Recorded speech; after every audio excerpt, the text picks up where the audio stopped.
Definition. Yes, people, we are here. What is it? Only 6 minutes. Only 6 minutes late. We are here. Dos Locos. Miss your boy CultureCams. And of course, I'm with Mr. Fuad Kadani. I can see you guys already getting on to my boy in the comments. He's warm. Don't worry. He's feeling warm. He's feeling appreciative. The reason why we were late is because in the back, I was saying to him, listen, today, you appreciate real ballers. You appreciate hoops. No. You appreciate real ballers. Do you get where I'm coming from? So that's what we're going to be talking about today. Let me tell you that. But guys, all right, look, somebody already saying Fuad looks like Bruno Fernandes. Listen, we'll get to that. We'll get to that. Guys. We found a new lookalike now, yeah? Only on this fucking show do I fucking find the new lookalike every week. Yo, how are you, bruv? How are you? How are you first and foremost, man? I'm really good, man. I'm really good. I can't complain, man. Listen, Champions League. I always say I like to enjoy it as a neutral, but this week it was a little bit different. You know what I mean? There was a lot of action, and I'm sure we got a lot to discuss as well. But yeah, man, I can't complain, brother. Bruh, honestly, I feel like the Champions League has restored my love for the game again, bruv.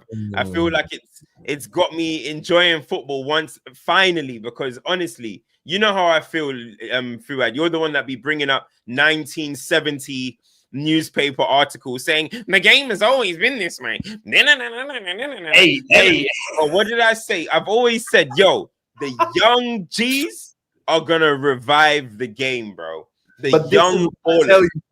Cams, this is why I was bringing up that article, because I always notice we've been doing this content thing for like 5-6 years now. Every single season there's a lull period between like January and March. There always comes this muttering talks of Premier League is dead, football is dead, and I'm always just like, look, I've seen this enough times now to know there's a savior somewhere in the season, and it's always the Champions League for me. Whether it's Vinny Jr. balling out, whether it's someone else turning up. And today we saw the same thing. We will talk about all the players, I'm sure, individually, but I'm so glad that today was just that everyone who was on that bandwagon the past week or so, well, hey, our game, what has happened to it? Today is just like... The Prem. We now discovered the Prem has ruined football, bruh. Hey, now the last 48 hours, everyone is like, I've never loved football more than I love it now. It could be today, Grandma. I saw women putting out videos saying they've never seen London in such a positive mood. I said, what? There's no way the football we hate is doing this to my people. I said, fairs, man. Fairs. Bruh, honestly, this is what it's all about, man. Listen, you know she was being... You know, with that video that you're talking about, if anyone has seen it, there's a video going around. Yeah, ladies saying like, you know, my man is giddy. The world, no, everyone's giddy, blah blah. I kind of think she probably has an Arsenal man, and he probably came home after the Emirates, bouncing. And you know what happens when you're bouncing after a win? You know. Hey. Yo, I won't say too much. Do you know what I'm trying to say? It gets, yo, like you send that text. I know. Do you know what it was? It was how comfortable she was laying in her bed. I said, I just know what's happened. You know what's happened. Bro, she was laying in the bed, just leaning over. Hair like this as well. He got hair. Bro, like, hey, man. She got that text, bro. Hey, I know you. Stay up tonight. It's gonna be a good one. You know them.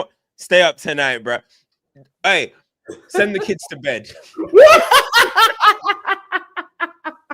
Hey, just know, I'm telling you now. What's the date now? April 9th, yeah? Put the calendar down. In 9 months, there is going to be a spike in birth rates in London.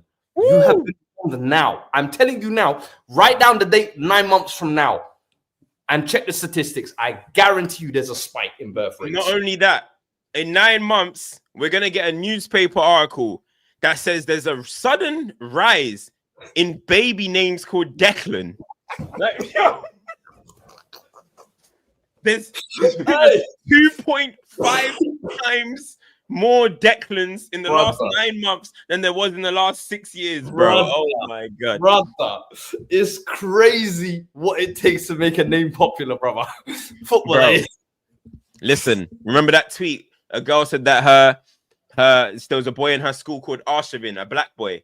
Yeah, hey, bro. You know what night that happened, bro?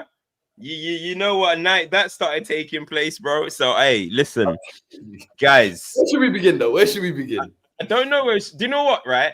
Listen, you know what? I'm going to tease these. I'm going to tease the viewers today. If you love us, you're going to stay with us the whole time, baby. I know you guys want to see us talk about Arsenal. I know you want to see this Spurs fan talk about Arsenal too. But, you know, as always, we got to start. Some say you're going to see Somali's name Destiny. What are you at Destiny? What are you at Destiny? Yo, that is gold. That is gold. Listen, we're going to start. We have to start with the game that just went on, right? So let's start with PSG versus Aston Villa. And for me, that game, just like all the other games, bro, incredible fixture. And you've got to kind of give Villa respect for, I think their approach was right. They could not go toe for toe with PSG. It's impossible. You can't go toe for toe with this current PSG team. But I think they did well. Obviously, they went the goal up, them holding themselves into the game.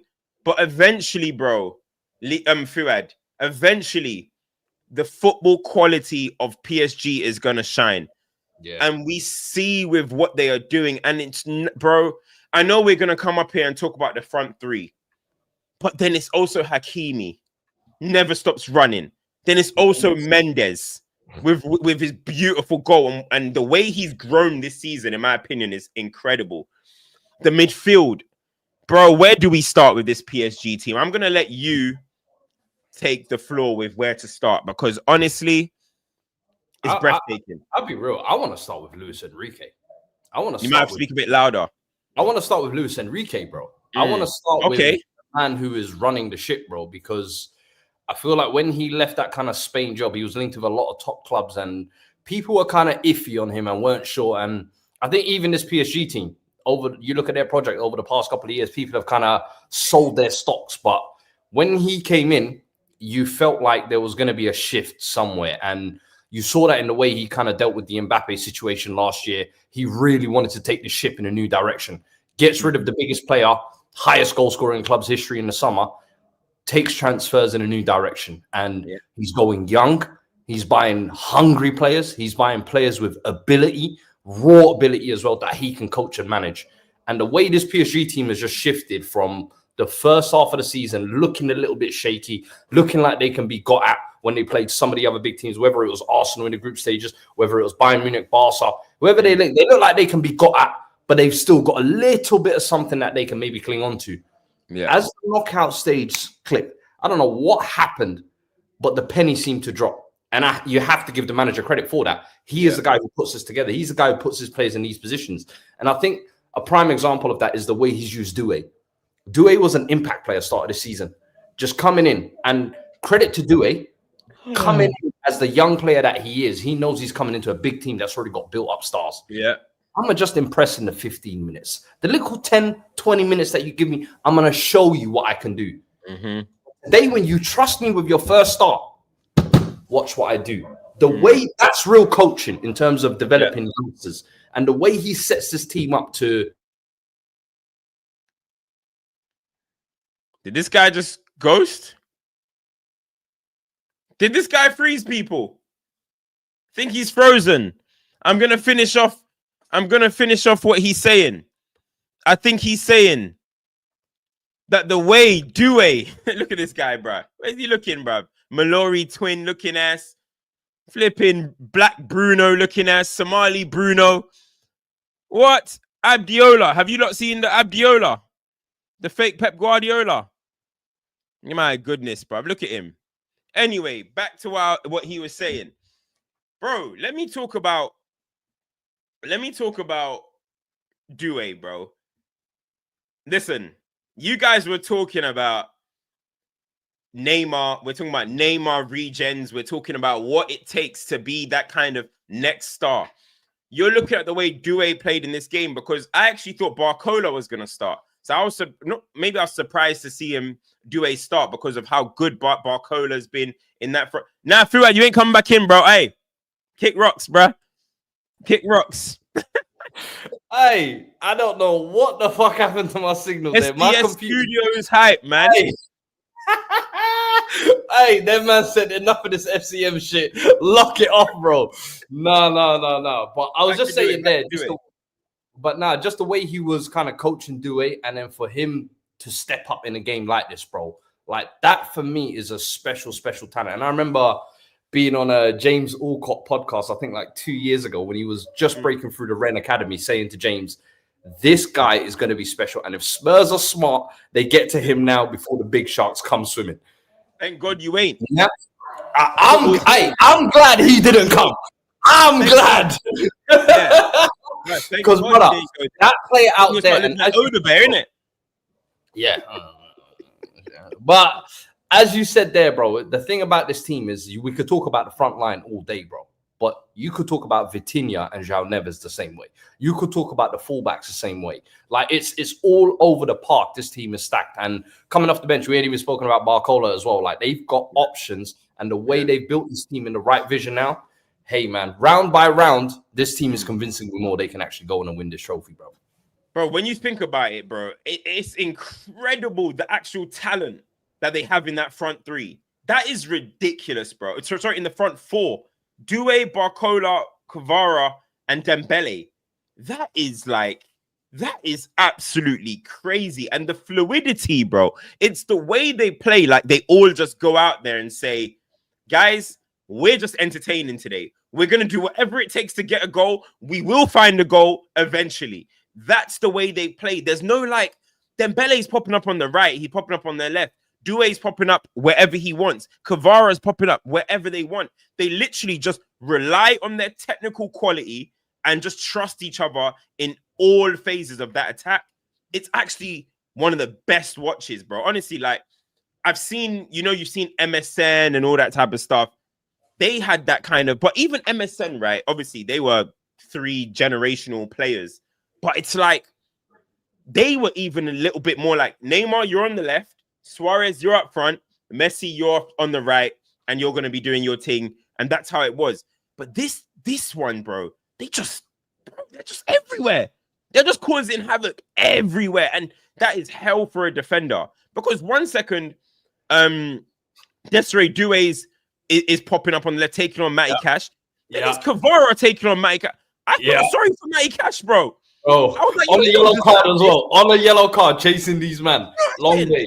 And then they bring on Disassi, and he just gets mutilated by Kvara, bro. Bro, honestly, have you seen that James Harden? Have you seen that James Harden meme when Bobo lines up on him? Yeah, that was Kvara looking at Disassi. He went, "Oh, look who it is! Food. Yeah, come we rock." Food, bro. Food. Matty Cash, yeah. I think he's a good player. But there was even a time where he got down the line and he tried to cross it in. And I promise you, his legs were gone. It looked like he fell over trying to cross the ball. I'm like, yo, I don't blame him, bro. I don't blame him because he's getting worked. He's getting worked left, right, and center. Honestly, man, like when I look at that, right, and the fullbacks, I'm telling you, PSG, did you not hear Rio on commentary today? He was orgasming. Bro, I was doing the same. He needs to control himself, though. No. This is the love of the game, Fuad. No. Watching, I was like, bro, I'm not trying to hear a man bust in my ear, bro. Come on, like, what's he doing? Come on, man. Hey, he was losing it. I can't lie. I was like, brother, you've seen Rooney, you've seen Ronaldo. Have some composure. Like, come on. Bro, he's like, bro, when I was like, yeah, you just like me, OG. You just like me. You just like me, OG. No, bro, people are complaining about, oh, Rio shot, but hey, I can't lie, man. I was doing the same damn thing. That shit was good to watch. And the attacking fullbacks, bro. That's, you know what? I'm loving it because listen, you see people like you, Pep. You're trying to kill the game, bro. You tried. We suffered under your reign, bro. We suffered. Now you're putting defensive fullbacks, a Kanji left back, all. And now PSG just go back to the basics. Fluid front three, attacking fullbacks. Fuad, I might be back.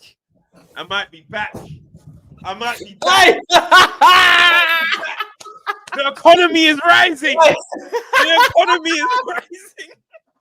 Hey, Liaz, we need you. to tank it, yeah? To tank it. Please, Liaz, if you're watching, please do not say Liaz, the stay Trivella. away from PSG praise. Please, don't curse this for us. Liaz is about wax the lyrical and say, what's not to like, guys? Football's back. But he's gonna be like, yo, you know, we got Nuno Mendes. You see the way he just rouletted in the box? No. You know, Liam will say Nuno Mendes. He'll say, oh yeah. Nuno Mendes. You're right.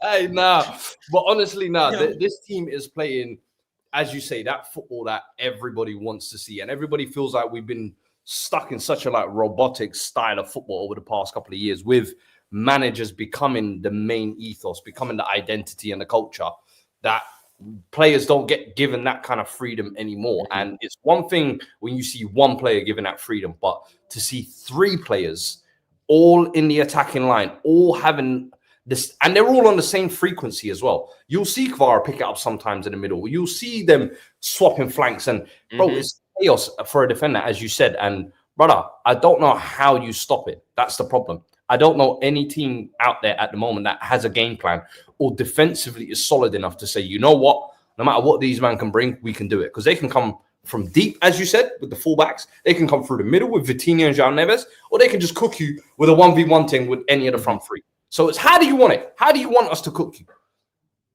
How do you want it? How does it feel? Growing up, listen, I'm telling you now, right? When you look at this PSG team, that third goal by Nuno Mendes was an absolute killer. Because going back to Villa Park with a 2-1, I'm not going to lie.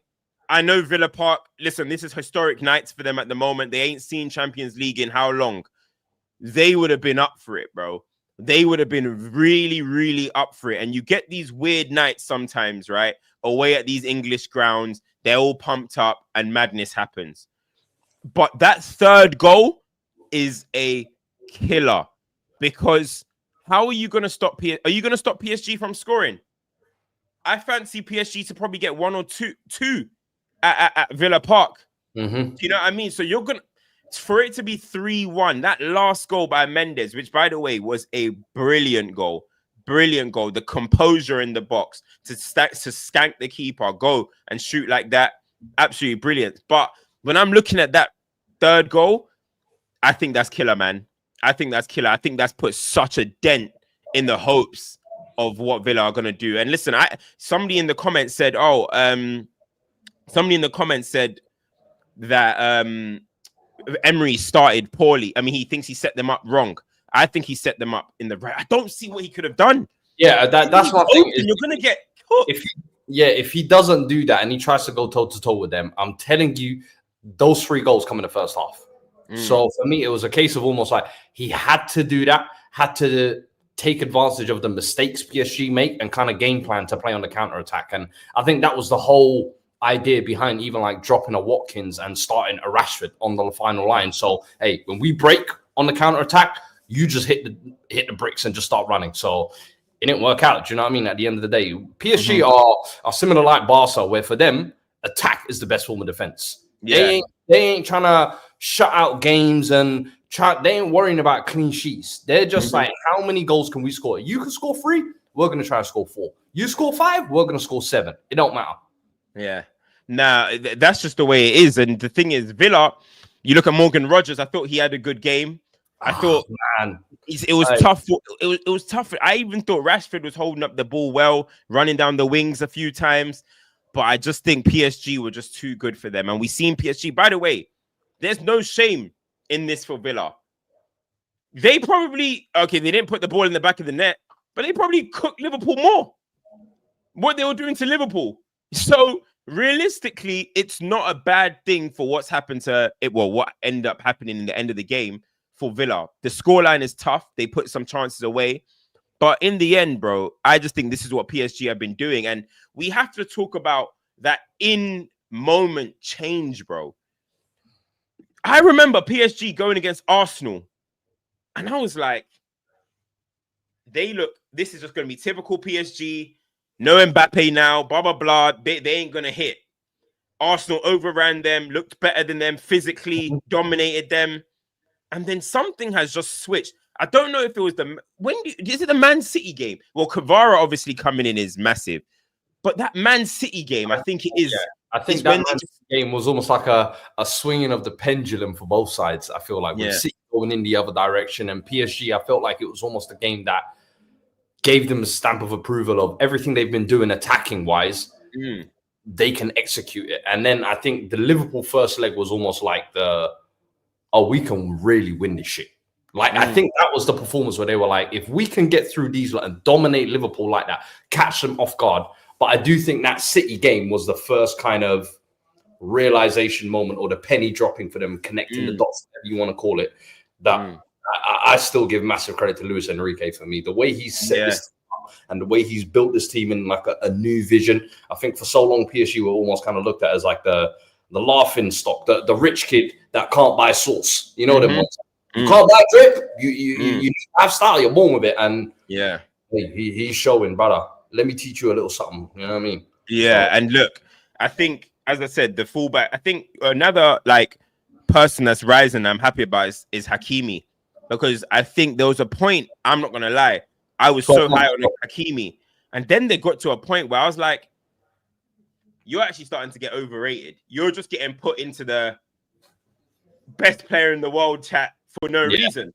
You know what I mean? But sorry, best right back in the world for no reason. Name brand. But this season, he looks like he's up to it again, man. What do you think?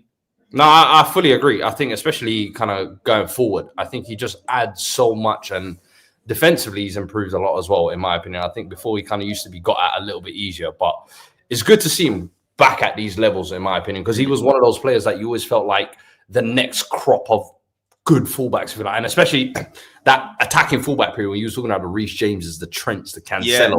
He was in that list as well with the Hakimis. I mean, as about 2-3 years gone by, all four of them had almost fell by the wayside. Cancelo's out, God knows where in Saudi. Reece James can't keep a game fit. Trent is the only one maybe still carrying the mantle. But with him, you kind of just felt it started to plateau a little bit. And is that from a lack of competition in that position for him where he's just kind of complacent? Let's be honest, no one's going to compete with him at PSG for the right back spot. So he needed to kind of step and pull his finger out. And this season, we've seen that a little bit. But once again, I have to give Luis Enrique some credit for that, because it's easy to just let it continue slide, but you need to be able to find a way to get players back firing and back to form, and he's been able to do that with a few of these players. I think Marquinhos even is looking better. I think Donnarumma he was missing today. I know, but I'm saying in kind of throughout the season, and Pacho as well at centre back for me is almost like one of the underrated players in this team that's barely even being spoken about, but what a player he is as well. Absolute man mountain, bro. Man used to play Danilo there a couple years back. I'm glad them years are gone. Bro, honestly, like when you look at it, do you give Villa any chance? Hell no. Qualifying. And the worst part is, I like this question, which actually we'll get into that in a bit. You know what? And that's not even a bad thing. I think I predicted Villa to get to a quarterfinals. I think this is a success for them, in my opinion. Your first Champions League return since the 80s, whatever it is. Yeah, bro, you made a quarterfinal run. You had a fairy tale run where you knocked out some big teams as well, and you lost to arguably one of the most attacking sides we've seen in the past decade. Hey, no skin off your nose, lads. Focus on the FA Cup. That's your season. That's it, people, man. PSG looking at one of the favorites. Fuad, I need you to do the business. Timestamps. People have been getting onto me about timestamps. What is the time right now? Let's get a timestamp so I can put it in the post. People are like, how can there be no timestamp? People even DMing me timestamp. Villa PSG 24 minutes. I got you. 25 will make it. Let me quickly ask you something actually before we quickly. This is just a quick move on from there. Where does with those front three and then PSG front three, are they all are all four in the top 10 attackers in the world? No, not all four. Not all four. I think Dembele goes in there. I think Kvisha, yes. I wouldn't say I'm ready to put Doué in there. I think I can see Doué getting there, but I think it's too soon. I think if you're talking top 5 under 21 players in the world, Doué's in there. And then who's the other one? Barcola, no, not for me. He's kind of just outside that, in my opinion. Quality player. There's no. It's not a bad thing to not be in the top 10 at the end of the day. But I think the two that I look at as like, you're the deciding factor. You're the one who, if all of this shit goes wrong, we're going to be looking at, and that's Kvisha and Dembele. They're the two experienced heads. You know what I mean? They're the winners in that team. So you know what? I totally agree with you. I agree. I think you're right there. I think you're right. We'll see how the late Champions League run, how the late Champions League run in this season ends. But I think you're definitely right with that one. When I look at it, it's so funny, right? Because do you remember there was a period where Kvara won the league? Yeah. And then the season after, maybe they didn't hit the heights that it was. And straight away, everyone was saying he's a one season. Where you get them random tweets. Where's the Kvara hype gone? Where's the Kvara? And I'm like, guys, let this guy play, bro. Like he's a baller. Like he's a proper baller. And now he's gone on everyone saying, how did PSG get a free run to him? Because everyone was looking at his GA, not knowing that. Look at how good he is as a football player. And I was literally just speaking to Matisse earlier as well, and I said the same thing to him, like, because he asked me, how did everybody get a free run to him? And I said, bro, when he won the league title, he was almost on like an upward trajectory because he came out of nowhere when he moved to Napoli. Nobody had heard about him before. I remember we were linked to him for like 8-9 million. Once again, another player we weren't smart enough to sign. And then now went to Napoli. And as you said, his stocks had dipped and everybody was kind of looking at him and Osimhen and saying, are they really worth the hype? Are they really worth the money that they're being quoted by Napoli? Yeah. She said, you know what? We'll take a gamble. We're in a project reset. We've just lost one of our big characters in Mbappe. We need a little something to add to this. And he was almost like the perfect wrinkle. Because at the time when they signed him, I'll be real with you, I was like, Barcola's playing pretty well at this point. Dembele's just coming back to form. Yeah. You've got Doué there starting to cook as well. I was like, why are you just going to shoehorn him? He's going to stunt somebody's development. But it's that typical thing of, bro, you if you're a good team and you're a top team, you have multiple options and you find a way to use them and you find a way to get the minutes. And at one point or another, if these guys are what you really think they are, they will show you and they will step there, and they will come good. And it's like when you lot used to have 4 strikers. Do you think Solskjaer and Teddy Sheringham used to sit on the bench and be like, oh, we're never going to play? Nah, they know there's going to be a Champions League game. Last 20 minutes I'm going to come up clutch and that's going to be my moment. And that's what these men are doing, bro. That Barcola now, it's his time basically to be that guy. Yeah. Facts. No, that's fact. You know what? I really don't like this comparison when people say Grealish and Kvara. Kvara's dribbling is clear of what Jack Grealish is. Do you know what it is? Do you know what it is? It's the socks. It's the motherfucking socks. And this is why I hate motherfuckers wearing low socks, bro, because they all start to merge into one kind of character. And I'm like, brother, Kvisha is a pure dribbler. Like Jack Grealish used to be a very good dribbler, but Grealish couldn't beat you 1v1. He never could do that. Grealish is a great carrier. He can drive through the middle, but in the 1v1s, he's never that. The way Kvara dribbles is different, right? And you guys know I love Jack Grealish, but listen, the way Kvara dribbles is... I respect this from you, you know. 2 years ago, you would have not said this. No, chill. We back up. Don't worry. We back up. When Grealish leaves this summer, we back up, man. We fueling that again. But anyway, let's move on to the next game. Barcelona. Bro. Barcelona v Dortmund 4-0. Honestly, bro. How many 4-goal games are Barcelona going to give us? Every game feels like Barcelona score 4. 4 goals. Hansi Flick is running something serious over there. What is it? 4-4-4, like the Jay-Z album. 4 goals here, 4 goals there, 4 goals here. But it doesn't matter where. Champions League, you can have 4. Copa del Rey, you can have 4. La Liga, you can have 4. It's ridiculous, honestly, man. Like, I'm looking at it, the football that he's got them playing. And also, we're talking about some people that are reviving. Frankie de Jong, remember we mentioned it last episode, I think it was. He's kind of, you know, Frankie. He's waking up again. You know what I mean? They got Pedri. We know what Pedri's. Look at that. 21 games, bro, with 4+ goals. Absolutely nutty. That is not by fluke. That is not by chance. That is intention. Have we had 21 4-goal games since Fergie retired, bro? Flipping hell, bro. I don't even know if I've scored 4 since Fergie.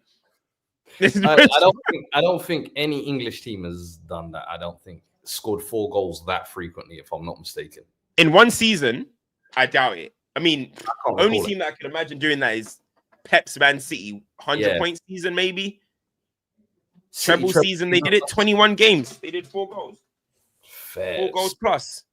But anyway.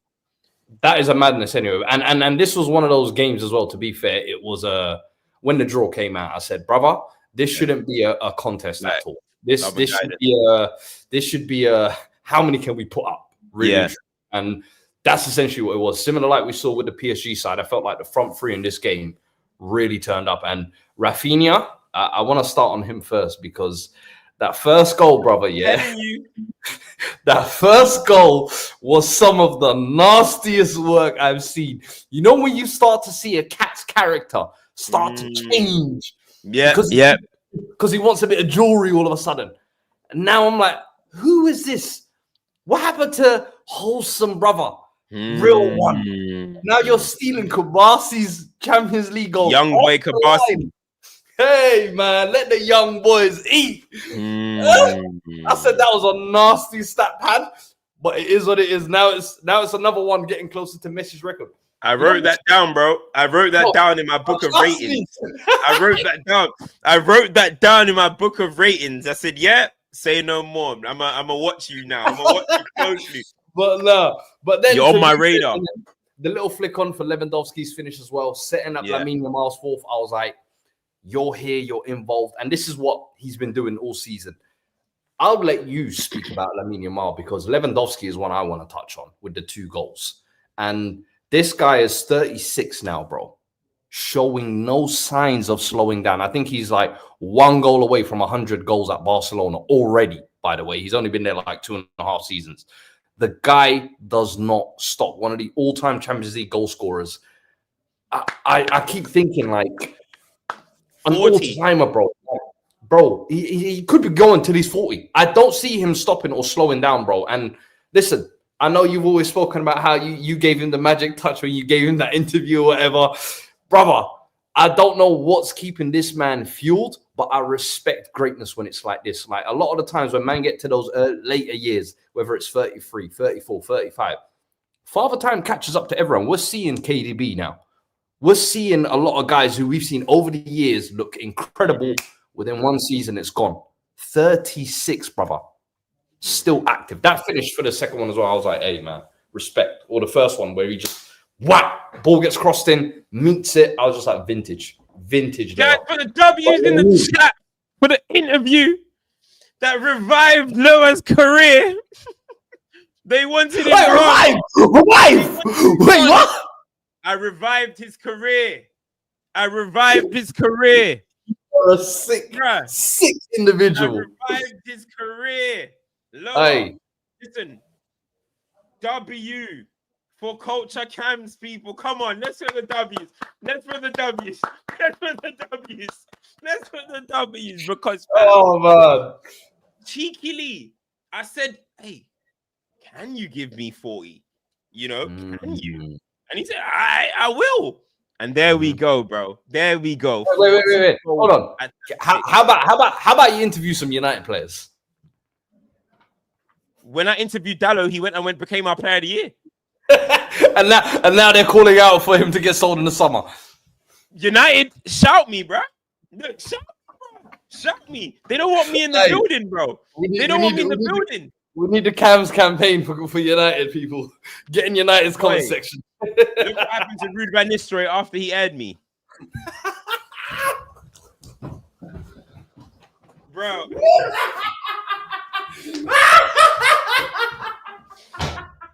Get out here, bro.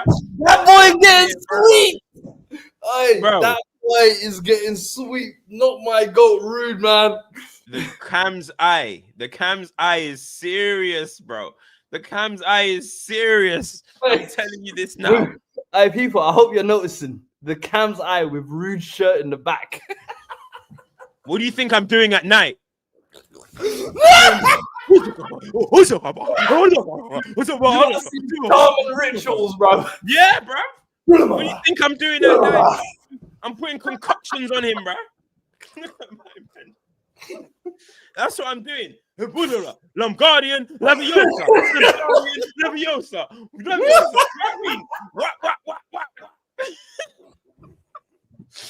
Bro, what do you think I'm doing? Can you not see the lights next to it? Come on, man. That's summoning, bro. When this comes, bro, trust me. Rude. Come on. I'm not going to say what happens, but you know what happens when you roll that boom song? Let's move on. I don't want to get this shit. I don't want to get this shit locked off.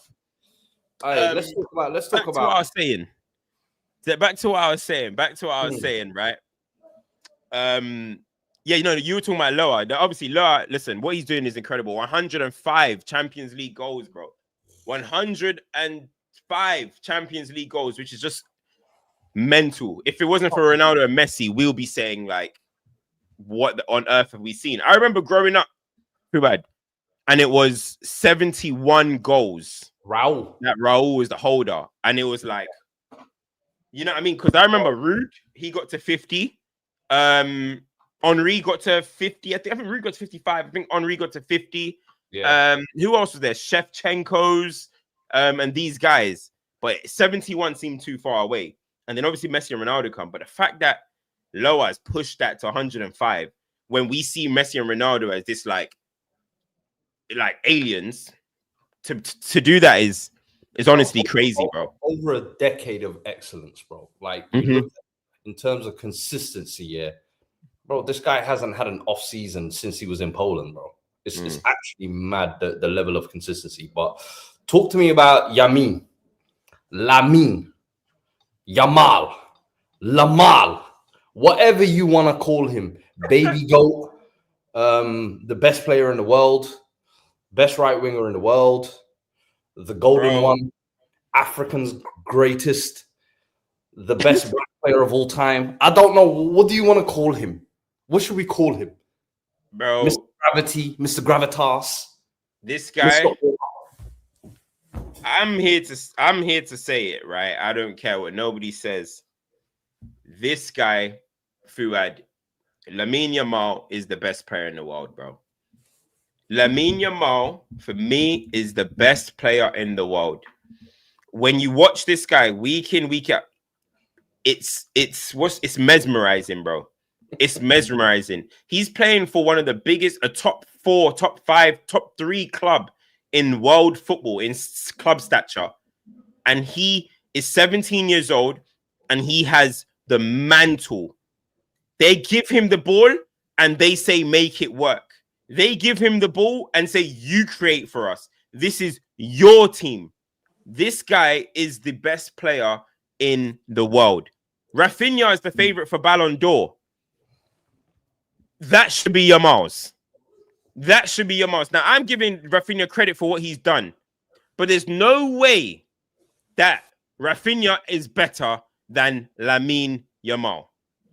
Even this season, I'm not having it. On performance, no. On performance, no way. That's like when you have Suarez in your team, but you have Messi. Suarez, you can score a lot. You ain't winning no Ballon d'Or on Messi's team, bro. Yep. And that's how I'm seeing it, bro. He's the best player for Barcelona in one of their best seasons that they're having in a long time. Pedri is fantastic. Kubasi is fantastic. Balde, all these guys. Barcelona are so good. But Lamine Yamal is the best player in the world for me, bro. Best player in the world. The technical ability. Remember I said a while ago, the most talented player since Neymar. People say, oh, Mbappe. Use your eyes. There's no way you look at Kylian and you look at Lamine and there's no way you look at Kylian and you look at Lamine and you think Kylian Mbappe plays the game of football better than Yamal. You can't. Lamine Yamal is something different, bro. This is generational, bro. This is the best talent since Neymar. This is the best player in the world, bro. I'm not gonna lie to you, Fuad. Like, listen, now he will have ups and downs. He's still 17, but nothing is stopping this kid. This kid, if he's not the best right now in your eyes, he will be the best next season. He's just different level, bro. The way he's playing the game, the way he plays the game, Fuad, the guy can pass with ease. He has composure. When he wants to shoot, he shoots. Bro, what can't he do? His take-ons, the way he takes players on, Fuad. Bro, it's easy. It's effortless. Yeah. He just glides past you. Nah, man. You know, Lamine Yamal, no one chat to me. I think like, we use the term, I think, generational, like so loosely over the past couple of years in like football dialogue in general. But I genuinely think the term generational is meant for those players that come once every generation. For me, that's once every 20 to 30 years where you just think this guy's going to change the game. And Lamine Yamal, bro, the minute he came on, breaking every youngest record available at Barca, then taking that to the national game in the summer and showing us, okay, let me put on something for my country as well. A man want to call me out, Rabiot, mid-tournament in the knockout stages. I'm going to rise to the occasion as well. You don't need me to finish the tournament as highest assister. I'm going to rise to that occasion as well. You don't need me in the final. I'm there as well. Then we say, okay, you know, sometimes when a young player breaks out that first season, they play with that lack of fear. Maybe people will catch on the second season. This is meant to be the next season where people catch on to him. And he's making it look even more effortless, bro. Some of the touches, it's like he's 2-3 steps ahead of whoever's marking him. He knows you're going to dive this way and he's going to move it here. And yeah, it's so mad how easy he makes the game look at 17. It makes you question yourself as an adult, because I'm like, I know at 17 I couldn't do half the shit you're doing, brother. I could take a touch like that to save my life. And that's how I know this shit ain't no spent 10,000 hours in a training ground, brother. This is God gifted. This is just blessed, bro. I'm sorry. There's no other way to describe this. You can lock your child in the gym and the training ground from birth till 17. I promise you, it won't come out like this. This is divine intervention, bro. Yeah. Honestly. And when I see it week in, week out on every stage, every challenge that gets put to him, he answers it with no hesitation as well. It just makes me scared for what the next decade, 15 years could bring, because I just hope we don't kill him with the pressure and expectation that he's almost teasing us with, because bro, it's actually scary what we're seeing. We thought what we saw with Haaland and Mbappe over the last couple of years and the likes of Foden, and these guys are special and they're going to carry this generation. He has just said, you thought them man were good. Let me show you levels, bro. And I'm now starting to question everything I thought I knew. But now we got to look into, dive into the realm. That picture that surfaced with Messi and Yamal, have we got to look into that? Hey, listen. I've never seen a picture that fits a player becoming what, you know what I mean? Like that's scary. That's so, like, I remember seeing that picture, and for like months, bro, I genuinely didn't believe that baby was Lamine. I was like, you lot just said it and ran with it. Typical internet shit. But then when you see there's another picture of him, his mum in it. Yeah. I said, oh, you really are the chosen one. Like we sometimes say, you know, man, am I chosen? And he's the chosen one from the academy. And he's the chosen one from this talented bunch of youngsters coming through. No, this is chosen in a different realm. He's chosen to save the game of football. Bro, honestly, this guy we need to check, because Barcelona We know they rigged the system to get Messi goated like Whoa! that. You know what I mean? Did they do some transfer thing there? You know what I mean? Some heroes type shit. Get Messi to pass on his powers. Because that like he bathed in Messi's juice.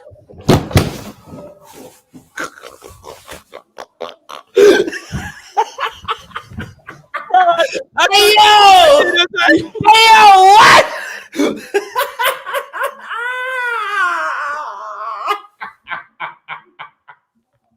Hey yo, bro. Hey, I was too far committed, bro. I was too far. I couldn't go back. I was like, how's he gonna rewind this one back? Yeah, I couldn't go back. Llama. I couldn't go back. But I hear you still. I committed, bro. I was thinking in my head. You can see I'm thinking like, what other word? Like I was like, I couldn't say water. That don't make sense, bro. Like, hey, it is what it is, man. It is what it is. You get me? Maradona, you know, he passed it on to Messi. Messi passed it on to Lamine Yamal. But honestly, hey, low key, if you know, Maradona was hating on Messi early on. True. He was tried to do the whole "I'm your manager" thing. Yeah, blood. Like, Messi you ain't special, son. You ain't special. Aguero married my daughter. That's the special one. Like I remember Maradona. He weren't trying to give Messi his dues. And also remember Messi kept doing the "I quit Argentina" thing. I don't quit, and he weren't fucking with that. I remember it was only when he delivered the World Cup he started fucking with Messi. Was piece to the OG though. This guy. Wait a second. Fuad is so tapped, bro. Did you hear what Fuad just said, bro? He said it's only when Messi won the World Cup that Maradona started fucking. The guy was dead.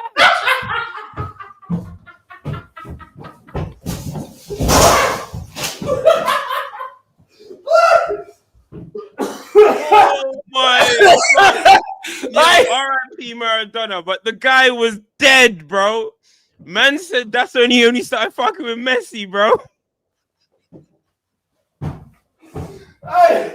That is crazy. Nah, that is crazy, bro. Hey, sorry. Hey, I got my days on, bro. Hey, listen, people. It's late night. It's 11:30 over here in the UK. I've watched a lot of football today. Allow me. Oh my God. I slipped and fell down there, bro. I couldn't even lie. Fucking hell, man. Oh, that is crazy, bro. That is crazy. Man said that he was hating until he died. I meant the Copa America, sorry. I meant hype, man. It was one of them trophies, I remember. But listen, anyway. You've thrown me off. You've thrown me off a little bit. You know what I'm trying to say, but that was a good one from you. Yeah, I was surprised. Nah, no way. Bro, he was dead during the Copa. No, they won 2, remember? Remember they won 2. They were talking about the second one. Which one? Wait, hold on. Was Maradona alive through any Copa America, bro? Brother, when did Maradona die? Bro, he died 2020. Come on, man. He died 2020. When he died? He died 2020. And when they win the... He was alive? Of course he was. When did Messi win his Copa? Brother. When did Messi win his Copa? I'm out.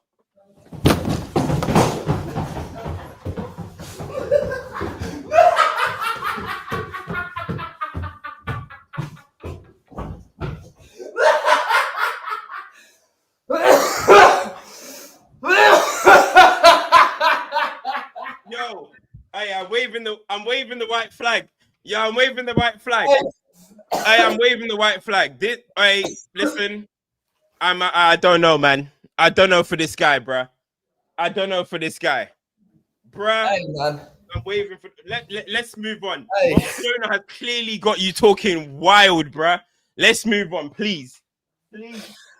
Please. Listen. Oh my Lord. Oh my goodness, bruh. Oh my goodness, bro. Wow. Hey. Wow. Let's move on, man. Let's move on, please. Hey, they were both on his death. Bruh. Shit. So you're basically saying Maradona hated me. Listen, Maradona, you're my G, bro. You know, at the back of eye test, we got Maradona in the house, man. Let's move on, please. Arsenal. Guys, make sure you guys hit the likes as well. I haven't checked what the like count is on, but we've got 1,730 in here. Let's get the likes matching, man. So please, people, hit the likes. We need it for the algorithm. Make sure you're supporting. Make sure you're following. Make sure you turn on your notifications. We've only got 300 likes in here. Let's get that up. Let's get that up, people. Before we move on to Arsenal, you know we're going to talk about Arsenal and their incredible win. But please, hit the likes. Let me write it there so you guys can remember. Hit the likes. Actually, let me put in the comments. Fuad, yeah, look, this is like a commercial break. So Fuad can calm down. We're just going through a commercial break right now, people.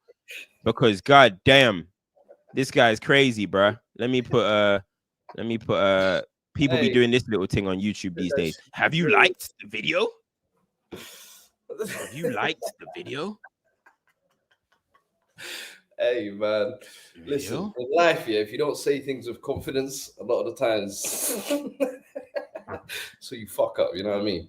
Bro, you'll be good in interviews until they leave and they're like, hold on a second. Bro, this guy was chatting shit. Bro, I cook in motherfucking interviews, bro, every fucking time. Where should we start, people? Should we start with Arsenal or should we end it more towards Arsenal? We're also gonna do something at the end with you guys, something. So you guys stay tuned. Should we start with Arsenal or should we start with Inter Milan Bayern? What do you guys want to hear? Let me go through the super chats real quick, though.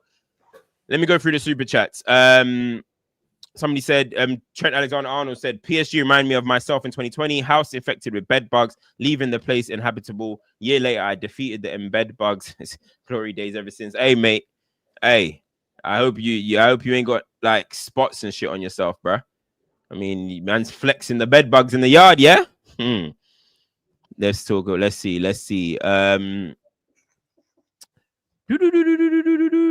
else there? Where is it? An hour left till Luka Blastic on his return. Yeah, that's going to be incredible. I'm going to go watch that as well.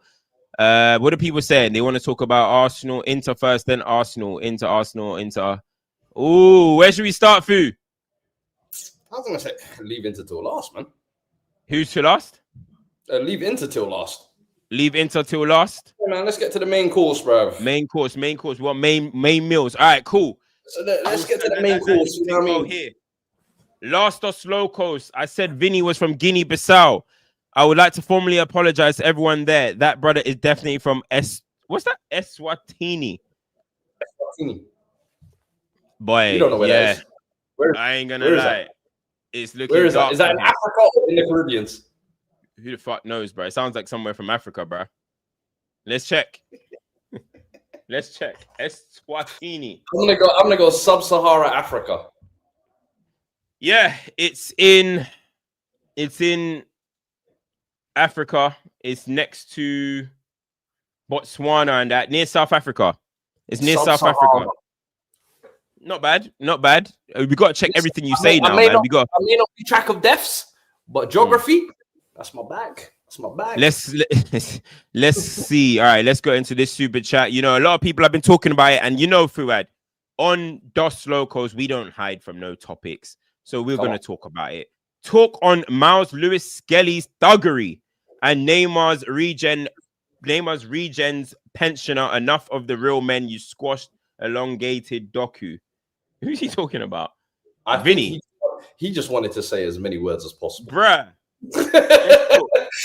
Let's talk. You know what? Because this is what we do on Dos Locos. We don't run. Let's talk about Miles Lewis Skelly. Let's start there. Before we get into the excitement, everyone's message is in the chat talking about MLS. Fuad, what do you think about Miles Lewis Skelly's performance? And what do you think about Miles since the whole controversy where everyone was going crazy with what you tweeted? Because everyone's writing it in the comments. I mean, look, if anybody has been watching either FCM or SDS, they will know what I think of Miles Lewis Skelly.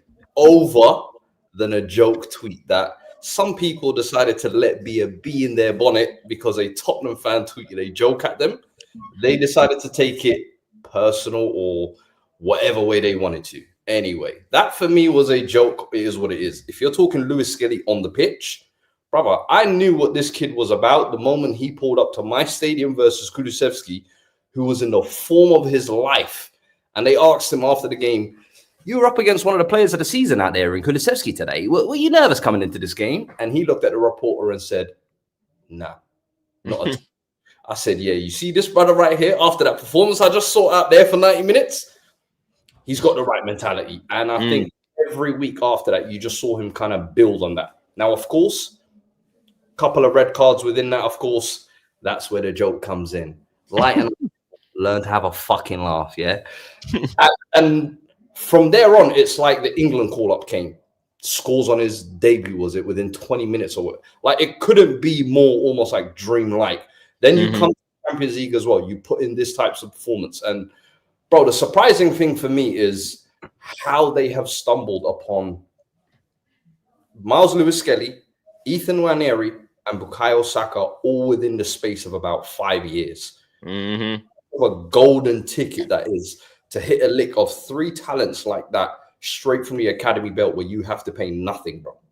Like, bro, I can't even lie to you. It's a meal ticket to success, in my opinion, if you build that right. Now, Lewis Skelly, for me, the most impressive part is almost like the maturity, grown manness he plays with. And I think, and maybe I'm bugging and maybe Arsenal fans let me know, has he bulked up as the season has gone on, brother? Because it feels to me like now he's got this kind of like wide shoulder, hunched over back. I'm like, fam, he's got some size to him. And I'm sure like when he made his debut, when he made his debut, he seemed like, you know, a raw young teenager. But now he's got that grown man build already. And I'm like, bro, the way he's adapted to almost like men's level football, bro, like a duck to water, bro. You can't do that. Do you know what I mean? And as much as we can have like rivalry banter or whatever, listen, on the pitch, he's doing everything they've asked. Remember, let's not forget, they signed Calafiori for 40 million, whatever it was in the summer, after an incredible off the back of the Euros. Let's not forget Zinchenko was one of the main leaders in this dressing room for the past 3 years. Those guys are forgotten. Julian has had to switch to the other side completely. That's a 17, 18-year-old right there doing that, bro. Yeah.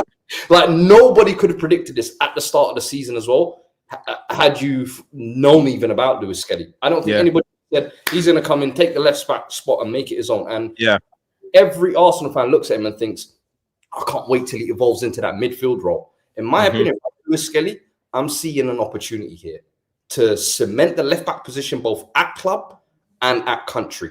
You might not have started out at left back. Neither did Ashley Cole, brother. Ashley Cole started off on the left wing, but went on to be this country's greatest left back. Went on to be best historic left back. You have an opportunity here to cement yourself at club. Forget the midfield thing, bro. Midfield's cool, but the role you have from left back, man. You're already doing midfield things, bro. You're already getting involved in attack. You're already playing them physical passes into the forwards, the inverting, the overlapping. I'm like, stay in this position and make it your own, bro. I'm telling you. Nowadays, you could be a left back and still be a superstar. Trent has shown that. You know what? Yeah, it's true, but that's a good point at the end. But you know what it is with Miles, right? You're saying that he bulked up. Do you know what? To be honest, I think it's just a natural evolution for himself, because if you watched Miles in the youth team, he was very physical.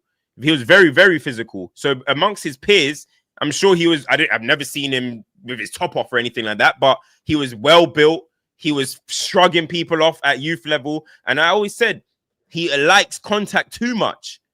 So now seeing him at men's level, I think just naturally his body just developing, and he was always going to be this kind of tank, because he was that at the youth level, but he had that explosiveness, man. He had that explosiveness. He had that power in Hale End. So for him to just get like that, you got to remember, one summer it took Scott McTominay from going from 5'8", I think it was, to 6'2" in one summer. Man. In one summer, he went away 5'8", 5'9", and he came back 6'1", 6'2". So this is what happens with young players, isn't it? I think that he's just going through that kind of body transition. But the best thing about him, right, is that it's the way he's kept the athleticism. He's still got that athleticism. You know, some people get bigger and you think, oh, okay, maybe they got to start adjusting to their body, but it's the way he kept it. I think it was Ola Aina in my interview with Aina. He spoke about Loftus Cheek. And he said, guys, you guys don't know that one time Loftus just grew. He became big. And he really had to adapt to his body. For a while, his game was so different. That's not how he used to play. So you just see it's great how Miles has been able to keep that kind of blend, man. So that's impressive. But come on, guys. We've spoken about Miles Lewis Skelly. He's absolutely fantastic. Locked up with Rodrigo, who is seen as one of the best right wingers in the world. But there's no way we're spending this time to talk all about Miles when I just saw two of the best Champions League free kicks you can imagine. First of all, Arsenal fans, I don't know about you, but I had to give them a round of applause and I had to give them an apology because I don't care who you are. If you're a content creator, if you're a fan, nobody saw this coming. Bruh. Nobody saw this coming. So I had to say, listen, I owe you guys an apology because I thought, okay, it's going to be tough for the Emirates, but at Bernabeu, boom. But what Arsenal did to Real Madrid was what you call a football masterclass, was what you kind of say, okay, Arteta, you're a top coach because he schooled Ancelotti, which, listen, Ancelotti's been schooled before. He's been schooled many times this season. But the level in the way the press was so organized, the level in the way, again, Saka's back, the set pieces were working, the level in the way they were isolating, whether it was Martinelli, who got past Valverde in his first 2 attempts, then they didn't pass the ball to him for like 20 minutes. Saka combining, isolating Alaba, who, by the way, Alaba, left back in 2025. That's wickedness. This ain't 2013, brother. Bro, now he thinks he's a 10 at Switzerland or wherever he's from. Where is it? Austria. In my match reaction, he was cooking. Saka was cooking him. But bro, before we talk about all of that, please, Declan Rice's free kicks. Now I'm going to ask you a question real quick. What did you prefer? 1 or 2? 2. 2. I prefer 2. The distance, the power, how far in the corner. That one almost just felt like a fuck it. I'm feeling myself. You know, in the NBA, they call it a heat check. Because the first one, he says it. I think he says, bro, the whip on it, it's like, it's ridiculous. But for me, the second one is like, when you see dictionary and you see top bins, that needs to be the picture presented alongside it. That ball going into that corner. Bro, the second one, I'm not going to lie. I stood up and applauded, bro. I stood up in my living room. I was like, I know this is an Arsenal goal, but this is football peakness. I love screamers. I love a long shot. I love a good hit free kick from distance. Yeah. And that was like the biggest moment, the biggest game against the biggest opposition when your team needs you, and you've just scored one like that. Like, it's one thing scoring one of those bangers, bro, but two, I couldn't fucking believe it, bro. I could not believe what I was seeing. And bro, like said on yesterday, like your match review, you were saying that's the best European night or the best night at the Emirates ever. I think so. I think that's the best European night in Arsenal's history, bro, in my opinion. I mean, like, I would love Arsenal getting to the semi-final, going to the final, innit? Arsenal fan to tell me a more memorable night than that, where they walked away from their home stadium as happy as they were last night, beating the holders of the Champions League, beating the team that have had a stranglehold in Europe. And I think what you said as well prior to this game, I think even the most like diehard Arsenal fans, I was seeing someone on AFTV were giving it like a close 2-1. Some of them were saying like a draw, we'll take it. That none of them saw a whooshing like this, because that's what that was. That was a schooling, bro. Like, particularly from the manager, the players made them look average. And this is an Arsenal team also without Gabriel, who we have been saying arguably top 3 players for them this season. So you're thinking Vinny and Mbappe, they should be looking at man like Kivio going, Teenage Mutant Ninja Turtle time, baby. We're feasting. Calm down, they said. Brother, I was shocked. I was thoroughly hating and shocked to the point my hate turned into almost Fez. I'll be real, Fred. Right? Wait, Turkey says 2 was greedy. Fred's right. The second one was a fuck it, I'm the man already moment. First one had more pressure, though. A lot more thought behind it, and the call was crazy. That's true. That's very true. But I'm not going to lie. There's been 3, which is, let me tell you, the most 3 moments where I've had where I've celebrated, rivals' goals. Bro, it's nasty work admitting this, isn't it? There's been 3 times. I celebrated Drogba equalizing in the Champions League final. Bayern Munich. Bayern Munich. I celebrated that like it was Man United. Yeah, that's one. I celebrated Gundogan's winner against Aston Villa. Liverpool going for that quadruple, bro. Bro, hey, I'm not. This is confessions corner right now. I swear to you, when Liverpool were going for that quadruple, my stomach was turning, bro. When Gundogan scored, I celebrated, bro. I'm not even gonna lie. Nah, let me tell you, yesterday. Yeah, yesterday, I celebrated that, bro. Declan Rice goal. I celebrated that like it was a Man United goal, bro. I'm not even gonna lie. And it's not like a celebration of joy for the player or for the team, but it's, bro, if you actually love football and you love the emotions, you love the roller coaster of it, you love the narratives of it, you love big moments being taken by big players. That's almost like the culmination of that moment coming together. You know what I mean? And you're there witnessing it. So it's almost like you get wrapped up in what the actual fuck is going on here. Because when it went to halftime in the Madrid Arsenal game, I was thinking, oh, this is perfect for Madrid. They want them to have the ball, have the chances, and we'll just pop up later on with our little jammy Vinny Jr. dribble, and we'll somehow leave with something. So it was almost set up for that. So when the first one catches you by surprise, and you're like, brother, what the fuck did I just see? Then they're still in control. They still got gusto. Lines the second one up.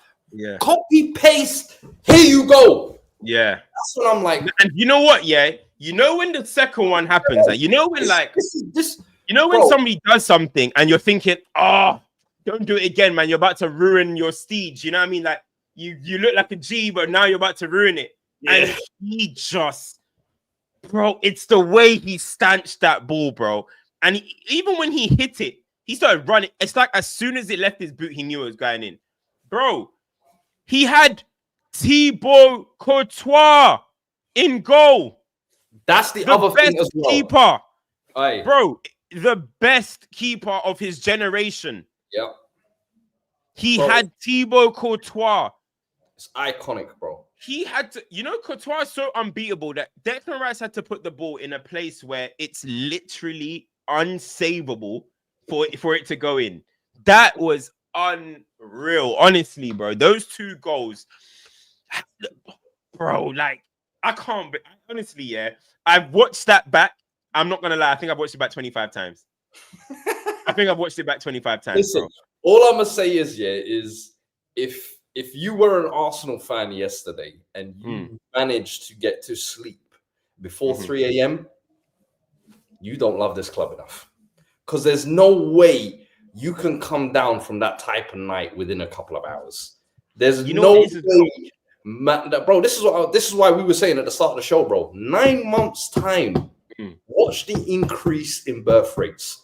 Watch the increase in the number of Declans in this world, bro. I'm telling you, this is one of those kind of memorable nights. And listen, even if Arsenal don't go on to win it or whatever, listen, I think everybody loves a European big night like this. And listen, at least they've got one of them in the bag, at least. You know what I mean? You don't remember with your PSG night? You remember how that felt? Come on, man. Bro, I took off my top and said, Ollie in. Lucas Moura, as much as I hate him, that night, he did something for me, baby. You know what I mean? Everybody loves a European night like that. Bro, You know what it is? Against Barcelona after that 3-0. They remember those nights. So listen, you know what it is? It's the whole. You know what it is? It's the whole like Real Madrid have heritage, Arsenal don't have heritage, and that was just kind of a shut the fuck up, bro. You know what I mean? I was just. It was a decade of Judge came crashing down, bro. A decade of Judge came crashing down. Bro, it's ridiculous, bro. That's why when the second one went in, I was just kind of like, fucking hell. All right, man. Bro, you got this. Honestly, that was just ridiculous. And then you got Moreno, who just capped it off. And when that goal went in, people are saying, oh, blah, blah, blah. But for me, that's it. That's it. You know what I mean? That's it for me. Like, I think that Moreno goal sealed the tie. You know what I mean? I think with Arsenal's defense, the way Arteta knows how to set up a team, the structure in the way Arsenal defend, I just don't... Listen, I got this feeling, right? Remember when we were talking on the Locos after PSG Liverpool first leg? And I said, Fuad, listen, that schooling was so bad, Anfield might not be as crazy as we think, right? I think that as well. That wasn't luck. Arsenal should have won 7-0. Or 7-1. Let me give Mbappe his chance that he had. They should have won 7-1. Yeah. Courtois had an absolute worldie. It wasn't like, oh, set piece again, ole. It wasn't one of them, bro. They schooled them in every department, which makes me think that, Arsenal are just a better team than Real Madrid at this present moment. So when they go up against them at the Bernabeu, you think Arsenal are losing 4-0? Come on, like, respect. Even Arsenal fans, they're trying to kind of be like, oh, it's not over. Respect your football club, bro. Yeah, I think Courtois definitely saved them. It could have been way more, but I mean, if there is one team who could do it, I think it could be Madrid. 3-0 though, I think is too much of a job, and the problem is it's 3-0 against an Arsenal side that actually know how to defend like shithouses. That actually, even with Gabriel missing, I still think Arteta and Yahoo can do a crazy job there. And I mean, going to Madrid is going to be tough, but this isn't. It's weird. It sounds weird to say, but this isn't like a Madrid team that is going to kill you with fluid, flowing, attacking football. Do you know what I mean? And I can't see Carlo Ancelotti putting on a tactical masterclass either. Like, bro is still doing an eyebrow gimmick in 2025 on the touchline, thinking that's gonna give him the juice or something in the second half. I'm like, brother, how about some tactics, G? Come on, make some please. Brother still looking around like this, thinking you don't know what time it is, right? Yeah. I'll be cooked 3-0. Wake up. But listen, I think at this point it's almost too much of a job to do. Yeah. But we have to touch on some of those Madrid players as well. Not only the Madrid players, though. You look at, I think Thomas Partey was brilliant yesterday. I think Declan Rice is going to get all the attention because of his goals. I think Thomas Partey was brilliant. I think Bukayo Saka, 50%. Let me say he's on 60%. Fucking hell. Alaba, the performance. 60% though. That's scary. He was striking fear.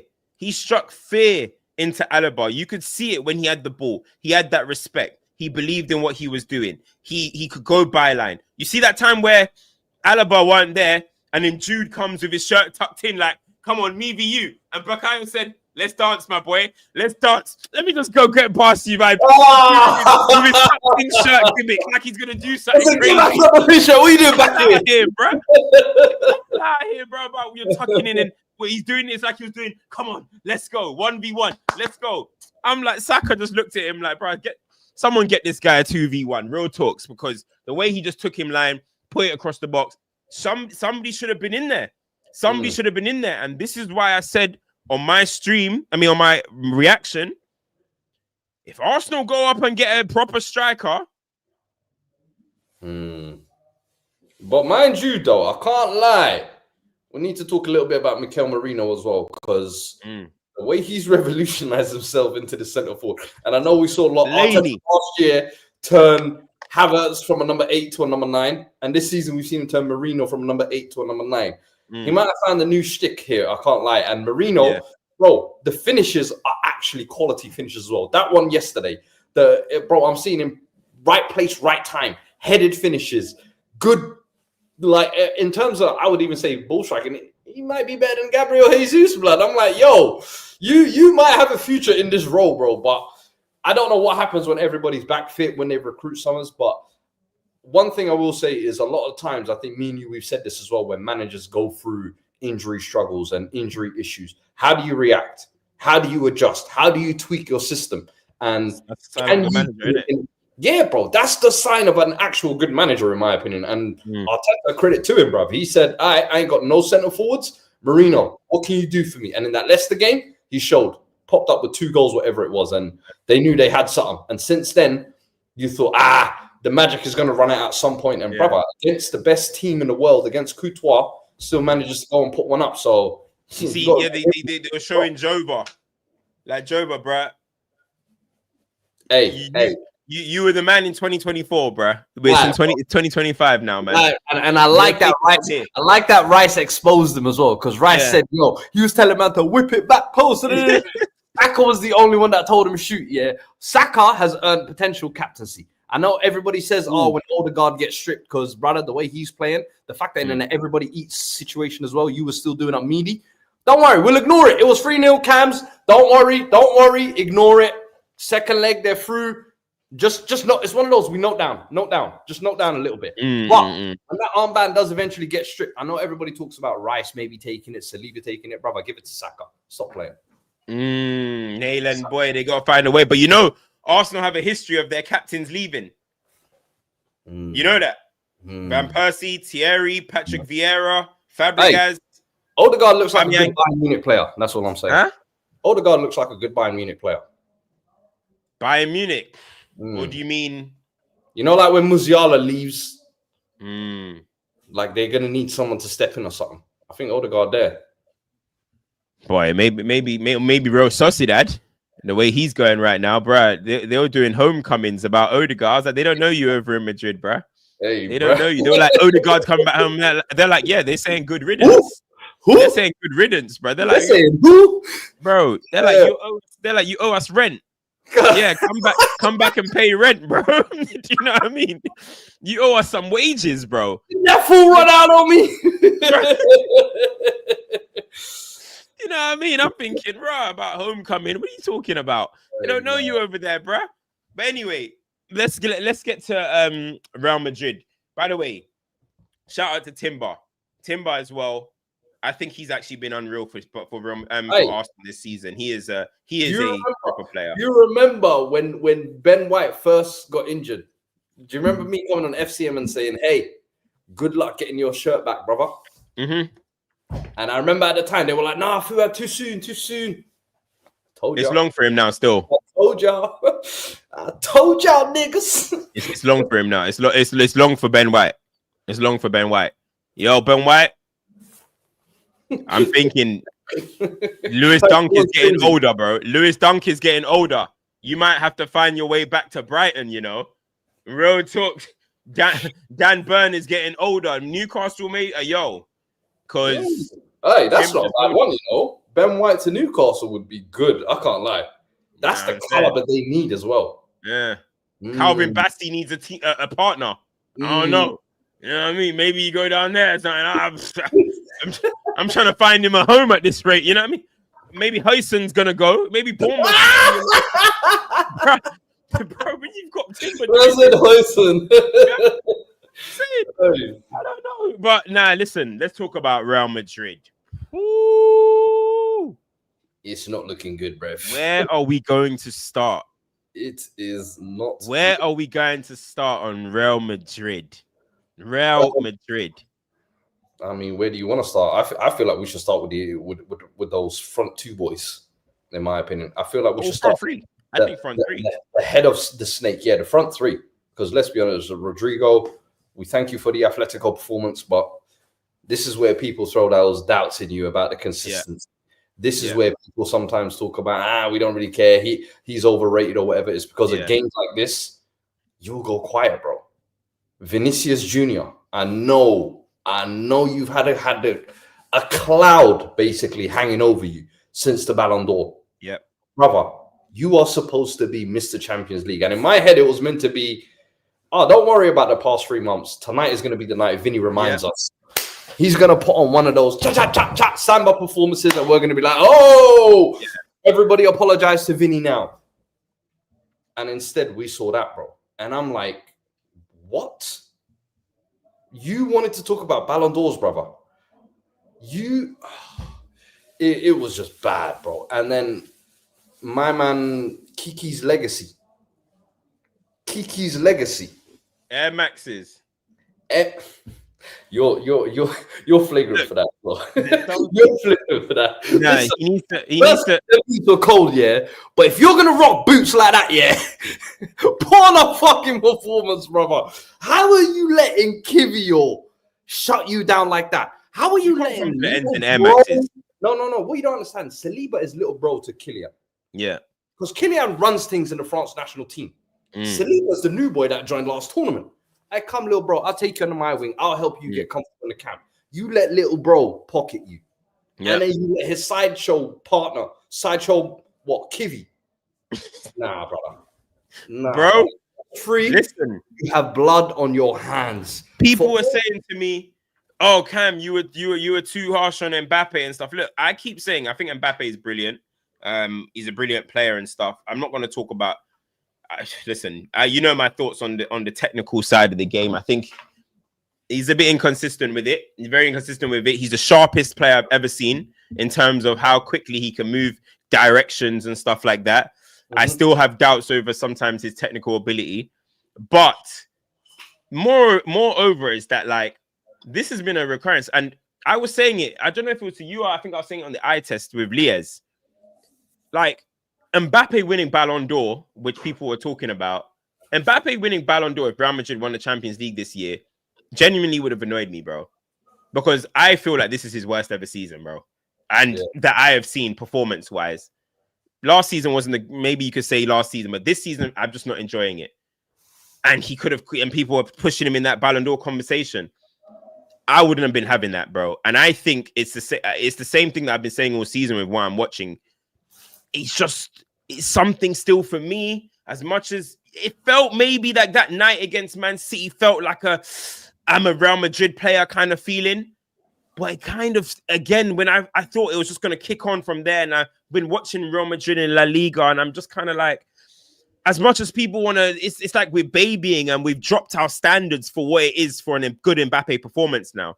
Now he does a couple of good things, and we're like, hey, man, he's, you know what I mean? Mbappe's doing his thing. This is why he's the best in the world. Still, I'm like, nah, but he ain't though, is he?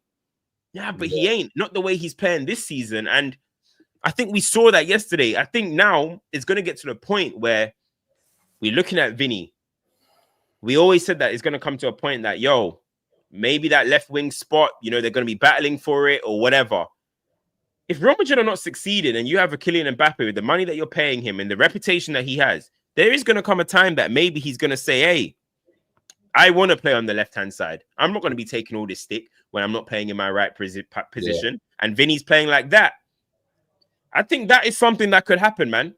I think that is something that could happen. And it's unfortunate because you want all front three to click and it's going to be fun and Vinny. But realistically, I don't think any of that front three should have been in the Ballon d'Or or should be in Ballon d'Or conversation. I don't think any of that front three are having their best seasons either. I think Vinny, when you look at Vinicius Jr., you touched on it very briefly. Vinny, he started the season well. And since that Ballon d'Or situation, and since he's jumped into this kind of most hated kind of, most hated kind of arc, that every game he's pointing at all of this and blah, blah, blah. I think he's mentally, I think he needs just a summer. I don't think he's a bad player. I don't think any of these guys are a bad player, but I think he needs a summer away from everything, come back refreshed. I think mentally, I think his head's gone, bro. I think his head's gone this season. I agree. I think his head is gone. And bro, I understand why it would be, bro. Like that's a lot to do with losing out on a Ballon d'Or that he thought probably in his head was a lock. All his brethren and everybody around his club was telling him, oh, you got it locked in, bro. No problem. I voted for you. Your national team manager telling you, but that going awry, then the performances going south completely as well now. Both the knockout games against Atletico and this one, I feel like him and Mbappe have both been very mediocre. And the funny thing is with Mbappe, you almost felt like post-Christmas, he's starting to find that fire again. He's starting to find his, and you're like, you know what? Maybe we'll see the best version of Mbappe at Madrid, and it could culminate towards the back end of the season as well when the business end of the Champions League begins. But if you're going to put in performances like that, so bad. And I'm telling you, and the thing is people might be like, oh, you lot are being reactionary or whatever. We're not being reactionary. We're looking at the game for what it was. And I'm sorry, these guys are meant to be not only some of the best players in that team, but some of the best players in the world, bro. They're meant to go out there on the biggest stage, put their markers out. And even if not, let me at least feel like you came out of that game doing, I done my bit. Do you know what I mean? The rest of these lot just couldn't do it with me. But instead, it looked like the team were down because you lot weren't pulling your fingers out. And even in terms of, like, I would say off the ball, because in a game like maybe away at Arsenal are going to keep a fair bit of the ball. You're going to need to do some doggy and some press work, bro. You can't give me Hollywood activity where it was, this is the shit that we used to criticize when it was Mbappe, Neymar, and Messi at PSG, where it used to be, you got 8 workers behind you basically doing all the dog work, but you three just want to, you know, stroll around and wait for the golden moment and boom. Well, this is when we'll act. You can't do that, bro. You have to work as a team. And yesterday, that's what happened with Arsenal. Their best player came back from a 6-month, 3-month layoff, whatever it was, and said, even on 60%, I'm going to try and do my thing. And he looked like one of the best players out there. Come on, man. Showed levels, man. The Saka literally showed them levels. Half fit Saka. And the worst part is I remember was at the press conference a couple of days before. They were asking Saka, what makes you think you're not on par with these guys? And he almost silently kissed his teeth. And I respect it. I was like, you know what? I fucking love your answer. Because that's how it's be. I'm going to let my football do the talking. Hey, you not talk how you want to talk. Now look how we're talking. Looking at that game, who looked like they turned up. And that's exactly what he was talking about. And a lot of these men want to be doing all this, you know, all this extra shit and Kiki's legacy on the boots, brother. Get the bread and butter. Kiki's legacy annoyed you, bro. Man, put the Aston Villa.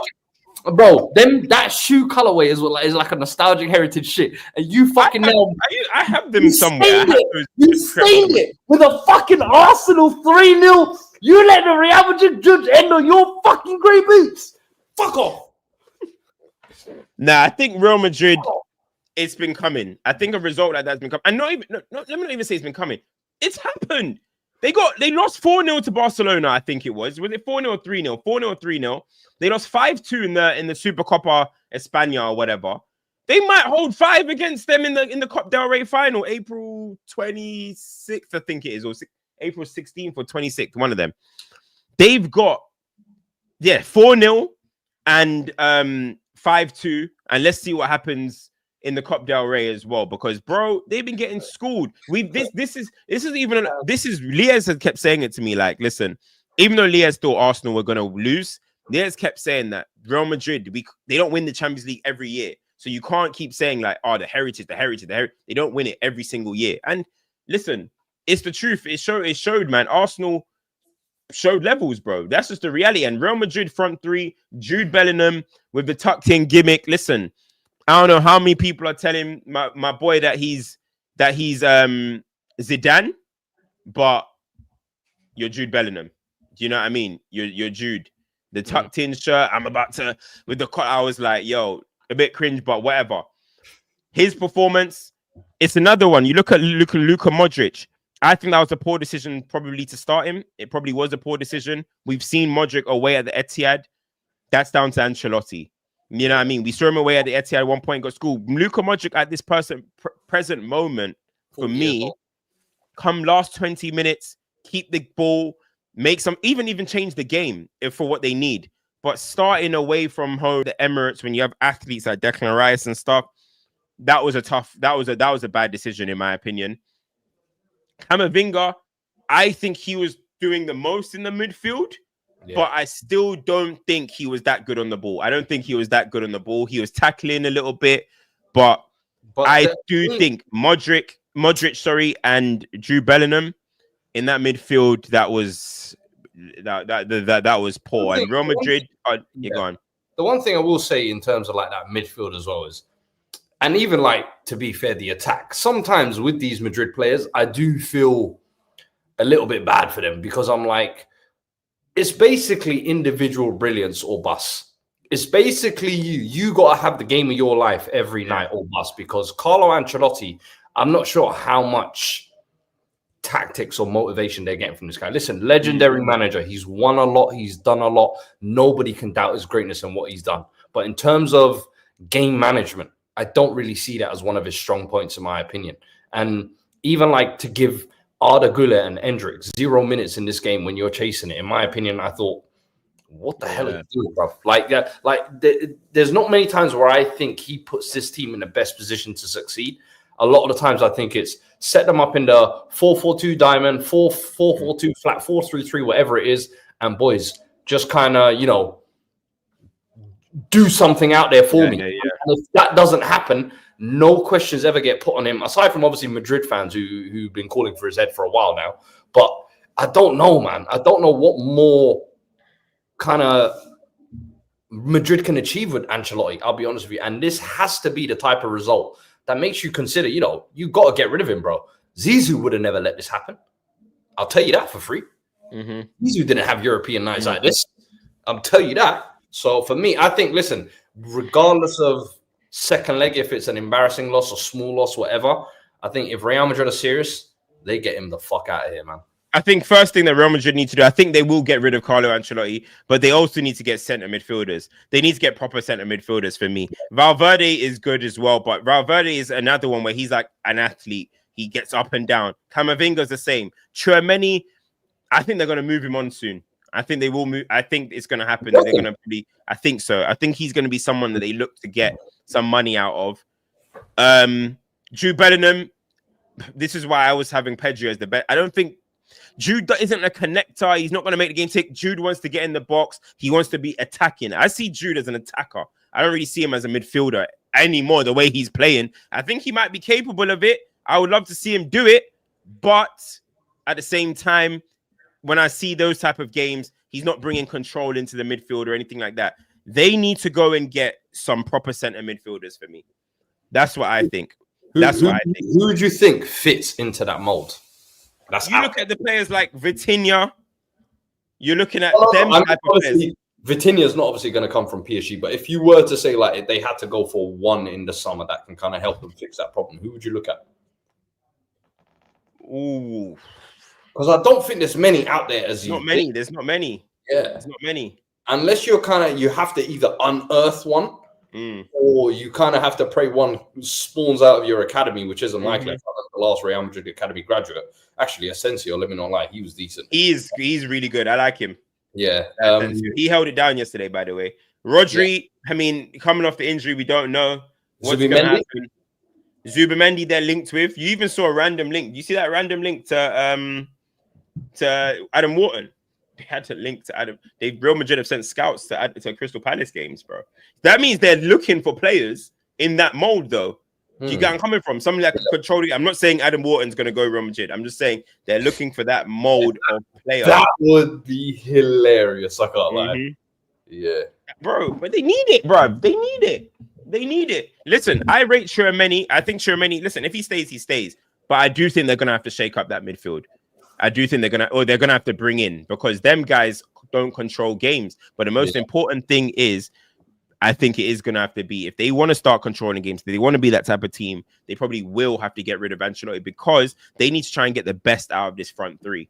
Do you get where I'm coming from? They need to try and get the best out of them. And if it's not working right now, they're gonna have to see if somebody else can bring different ideas and find a way for it to work. Do you get where I'm coming from? So that's Real Madrid anyway. Let's quickly go into Inter. We've been in here 1 hour and a half. Big up you guys. Still got 1,700 people inside. Make sure you guys hit the likes. As we can see here, man, 600 likes, man. Yo, we got to get at least 10,000. You know what I mean? Yo, we got to get at least 10,000. So, guys, come on. Let's get them likes up. Lastly, Inter. Yeah. Bro, I'm not going to lie, yeah. You're going to talk about your boy Kane in a sec. That's one thing, right? You are going to talk about... Wait, let me go through the super chats. Cruz gone. Real Madrid look lost with the addition of Mbappe. Now that's impact. Where does Cruz rank? I've always had Cruz in ranking what in all time in midfielders. I'd say he's in the top 10, somewhere in the top 10. Yeah, I have to think about the order, but he's top table 6, one. top 7. He's up there. He's up there. They're talking about your knowledge on Filthy. Yeah, bro. Tell him, Liaz, man. We gotta get at least 10,000, bro. Wait, what? They're talking about your ball knowledge on Filthy. Who? Oh, I think I've seen that clip where they're saying you be talking about how you know man that played in the 60s and 70s. Oh.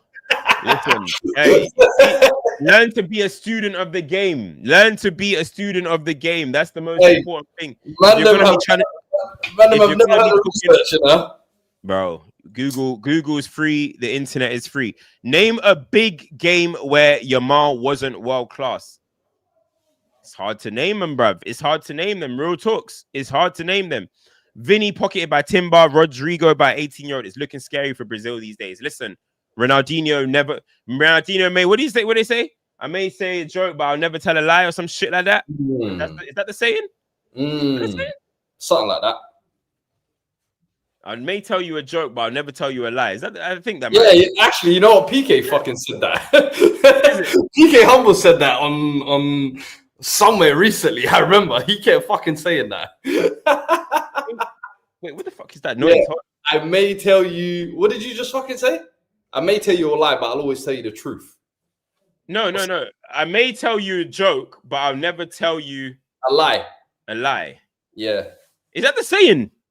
That is the saying, bro. Inside, that's what it was. Yeah, I remember.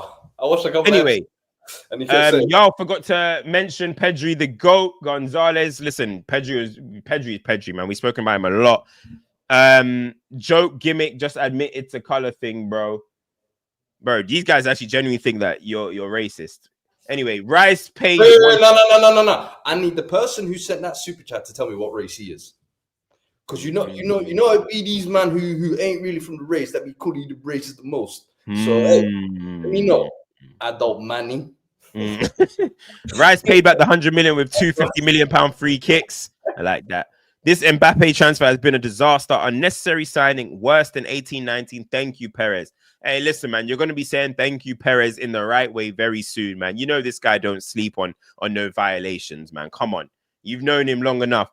I'm an Arsenal fan, but I think PSG will be 100 times tougher than Real Madrid. Worst scenario, losing to Barcelona in the final for the 3rd time. I'm not going to lie. Arsenal are a good matchup for PSG, in my opinion. They're a good matchup, but we'll talk about that in the second leg. When we know what's going on. Ancelotti played a double pivot with 2 strikers that cheat against a midfield 3 and inverted fullback. We done with the 90s. We done with the 90s. See how happy Berta looked. We changed motherfucker's life. Have you seen that picture? That Andrea Berta, obviously he came from Real Madrid. He came from Atletico Madrid, and he's smiling at Arteta like, damn. You saved me. You saved me. You saved me. Anyway, Atletico's record compared to fucking versus Real Madrid as well. He's probably seen some ugly times. Bro, who should Real Madrid go for next manager? Zizou, I think the coach is the biggest problem. He has 1 more year left. Is Iraola ready for it? Ooh. He's not, bro. Tell Iraola. Seems like they're all fixated on Xabi Alonso. Allow it, man. Stick to Leverkusen, bro. Zizou's right there. Zizou again, part 3 again, bro. Yes, part 3. Nah, respect your legacy. We're doing the same revolving doors of the same 2 guys. Yeah, this is a 2-man step. And then then Zizou goes and they bring in Ancelotti. One last dance. No. Oh man, no. Think of it. Zizou's sitting there. He's not taking any other jobs. For me, he wants France, man. Bro, the shot. Trump has already announced he's leaving. No, he ain't, bro. Watch this. He's leaving 2026. Bro, I'm telling you. What are you saying? That demon's going to stay? That demon, don't believe him, bro. I'm telling you. Because he knows once he leaves France, ain't nothing left for him, bro. Ain't nothing. I can't lie, though. I don't want Real Madrid to turn into some, like, overcoached football club. The one thing about Real Madrid has always been that kind of, they ain't been that. You know what I mean? So I need a manager. You're right with Zidane. I need a manager that's just going to go in there and be like, hey. Manage the person with a bit more structure. Yes, Zidane. That's what he did the first time round. You know what I mean? He literally came in. Ancelotti, thank you for what you've built, but let me put a little. Part 3 is crazy. Fuad. Part 3 is too much. Come on, baby. One more dance. Part 3 is too much. Yeah, I mean, they ain't part 3 for 1 year while they find him. Well, you gotta remember that Real Madrid team. He was bringing on. They had like James Rodriguez and Isco on the bench. Oh, Isco was coming in. They had Bale. They had all these guys. Watch out. Klopp. Nah, but he's doing the Red Bull thing now. Bring me Klopp! Hey, Loki, I actually think Klopp is never coming back to football management, funnily enough. But you reckon? Yeah, I think he's done with football management. I think what he achieved with Dortmund and Liverpool, he is content to retire on that, and he's seen as a legend at 2 top clubs. But I think if there's one gaffer who, if you're going outside of Zidane, I think it'd be Klopp. Nah, Klopp at the Bernabeu. Ooh. Trent joining in the summer. Ooh. Cams. It's gonna be Alonso, man. It's gonna be Gegenpress ball has arrived. It's gonna be Alonso, bro. It's gonna be Alonso. It's gonna be Alonso. You know, Real Madrid test out Alonso, see how it goes, and then if it don't work, they'll get somebody else, man. That's how Real Madrid go. But let's go. Let's move on. Let's move on real quick. So Inter for me, bro, they're one of the most impressive teams in the tournament. I think this is a team that is a bad matchup for every single team. I think defensively, the way they can defend, but I'm not only going to speak about Inter defensively, but the way they can defend against any team in the world, in my opinion. But one thing about Inter, bro, they are the best team in the world, in my opinion, at building from the back to the front like that. They build so methodically. They build so nicely. And if you saw the goals yesterday, beautiful goals as well. Marcus Thuram yesterday was brilliant up front on his own. You got Lautaro and stuff, but up front, his 9 play was absolutely brilliant. Inter did this without their 2 first-choice fullbacks playing, their wingbacks. Dumfries and DeMarco weren't there. They were playing Augusto and Matteo Darmian. And he's doing this. This guy is a unbelievable coach, bro. Inzaghi is an unbelievable coach. And honestly, I think if I'm looking at matchups, I think they're a bad matchup for PSG. They're a bad matchup for Barcelona. They're a bad matchup for Arsenal. And these are the teams I think are going through. Honestly, I think maybe you can't sleep on them, bro. You can't sleep on these guys. This is a potential finalist, 100%. I think when we were previewing this in the last Locos, I was saying, I think... Speak louder. I said, I think Inter are pretty much hanging their hats on Inzaghi and his tactical ability, in my opinion. It's his system is what allows them to be as good as they are. Like, you can see players get changing positions. You can see players get rotated in and out of the side, but the levels will never drop off, bro. And it's crazy how he's able to do it with what seems like the same core of players for the past 3 or 4 years, but the standards just hasn't dropped, honestly. And credit to Lautaro beating what a finish, and as captain now leading this team as well. So many times he's had them kind of accusations of, can you step up in the big moments and in the Champions League. And I remember last year against Atletico was looking a bit, hey, you're one of those guys letting them down. And this year, you're the one stepping up. And this is all people have been asking for, because Lautaro is a talented player, bro. But it's just a case of those kind of final small margin moments. And credit to him and Thuram. They've taken, it seems like, another level this year. But I think there's no way I can overlook a 2-1 home defeat from Bayern Munich. What? You're on mute, by the way. Yeah, no, somebody quickly called me. Go on. Okay, yeah. No, but I was going to say, I want to speak on Bayern, if anything, as well. I know, listen, Inter Milan, I think, are an incredible team. Dark horses, we've said throughout this whole tournament. Bro, they finished in a final, was it 2 years ago? But Bayern Munich, I think they were coming into this. You already knew they had a tough job, because Musiala was, out injured, I think, 6 days before this. Yeah. Neuer's still injured. Meccano as well. So it was kind of like, you need your absolute top guys to perform tonight, and there's not going to be many room for error. Guys, what do you think of this? Real quick, before we talk about Bayern, you think they're world class? I think so. And you know what? Shout out Reams. He put out a tweet earlier as well saying Barella might be universally rated by everybody, but it's somehow still underrated. And I agree with that. I think everybody, if you ask them what their thoughts are on Barella, they rate him, whether it's technically, physically, mentally, because he's a kind of jack of all trades. You know what it is? It's Italians. You don't feel like they don't move.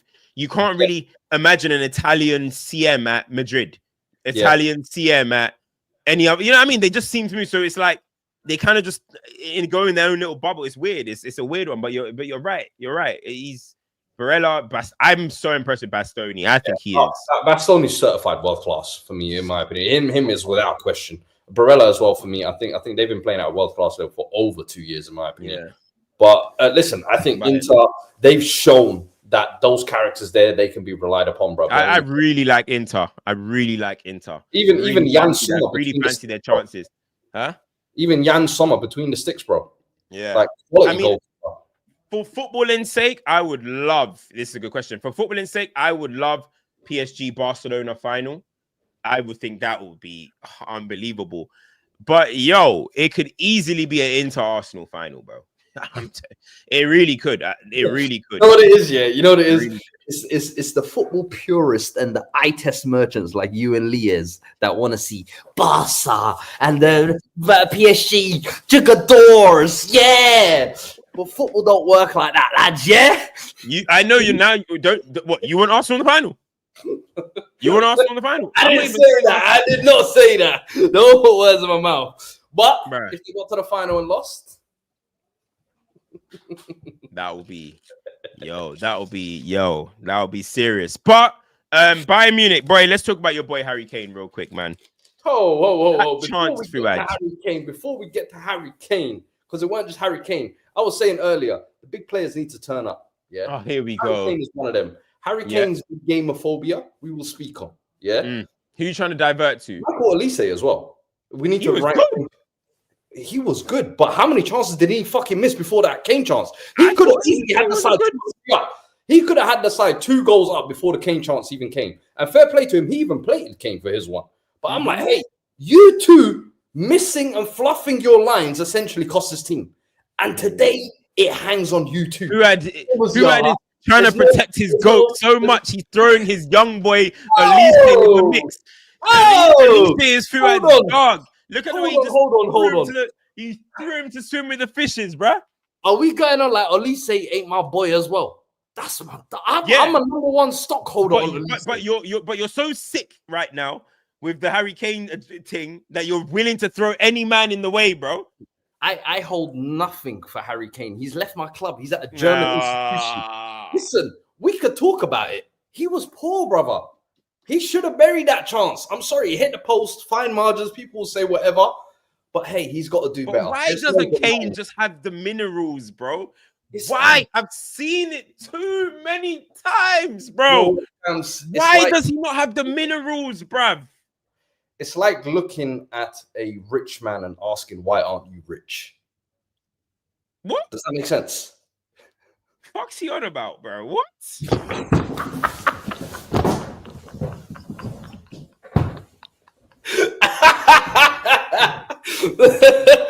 Think about it.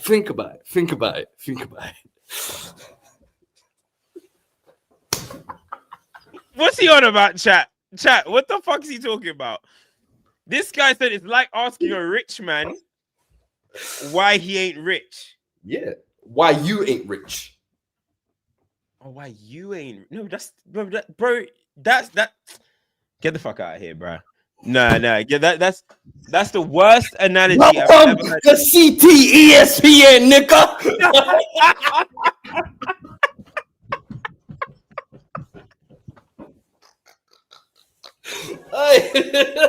Yo, this has been some tap stream, bro. Man are just saying anything at this point, bro.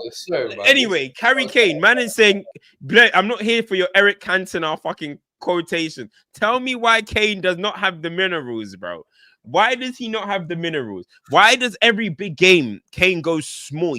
Like, this has to affect like how we see Kane. Like, we know, yeah, he's a great goal scorer and stuff, but I'm sorry, like, it's hard for me to rate him high because he scores so many goals, but it's hard for me to rate him more than guys who have scored less goals, but have done it. Have done it in the big games. Have done it in their moment. Yeah. Eric, bro, like, Harry Kane just comes up small every time, man. I just don't know, man. I don't know. It makes me look at him very, very sideways, man. That's what I'm calling it. Big gamophobia. It's actually crazy, bro. It's actually crazy. Somali of the day, CT. I don't know how else. I don't. Wait, that might have to be a segment. The Somali of the day is Abdiola. Have you seen him? Who? Abdiola. Nah. He's the Somali Pep Guardiola. You ain't seen him? Nah. Who's this? If I send it to you, I'm gonna tap your Instagram algorithm. I'm gonna send it to you in our Insta DMs. Abdiola, bro. You guys search him, bro. The Somali Guardiola. Do you know bro? Hey, random, I promise you, the funniest guy ever. This is random. You just brought up something IG related, yeah. Yeah. There's this random fucking page I came across here that might be the funniest shit ever, and I find dumb shit funny all the time. It's called Fat Fellas. Please tell me someone in this chat knows about the Fat Fellas page on IG. Fat Fellas, I ain't seen Fat Fellas. Bro, when I tell you, yeah, I stumbled upon this, and it's just, I don't know how else to explain about fat niggas taking over the world. It's just hilarious. If you ever have free time, just go on it. You'll have a laugh. Lost his mind, bruh. This guy's about to start getting onto fat people, bruh, for no reason. Fat people didn't do nothing for that. Fat people didn't do nothing. No, bro, it's bigging up fat people. It's bigging up fat people. Yeah. Right, so who's the GOAT fat person? Ooh. Because remember, fat managers never really good. I told you when you got Ange, I looked at his belly. I said he's not gonna make it. Yo. Remember, I told you from the beginning. Big belly, bruv. His belly was too big. He lost weight in the job as well. That's the worst thing. All right, so who is the greatest fat person of all time? Biggie, all time. Ooh, Biggie is a good one. Rick Ross is arguable.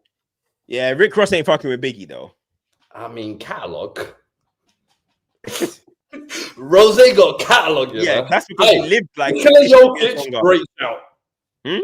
Nikola Jokic, Shaq. Do we count Jokic as fat? Come on, that nigga got titties hanging off his fucking jersey, bro. He's also like 700 foot. Mark Henry, good shout. Drewski's up there. Drewski's incredible. Yeah, Drewski's incredible. Yeah, Drewski's probably leading the fat person. Kim Jong-un. If we're talking in terms of powerful figures, Kim Jong-un.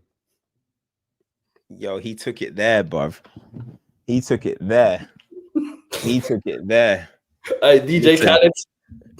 Nah, DJ Khaled hype, man. He took it there. Uncle Phil. Someone said Luke Pog.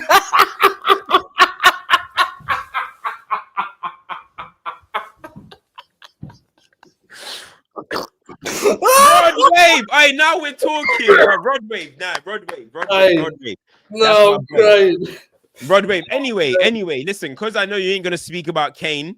You're gonna find all ways of not speaking about Kane. We're gonna speak about fat people. You're gonna give us the worst quotation. What are you laughing at? Exactly that.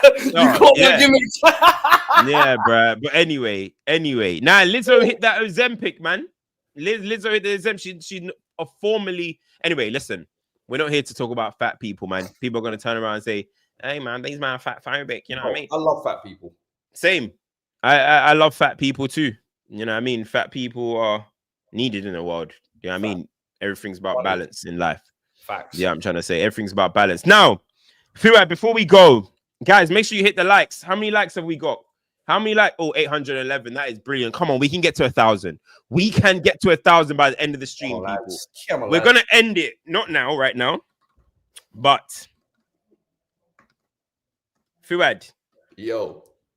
You are currently technical director. Fuck! I was hoping you didn't see that fucking comment. Fuck you! You are currently... End the stream! End the stream!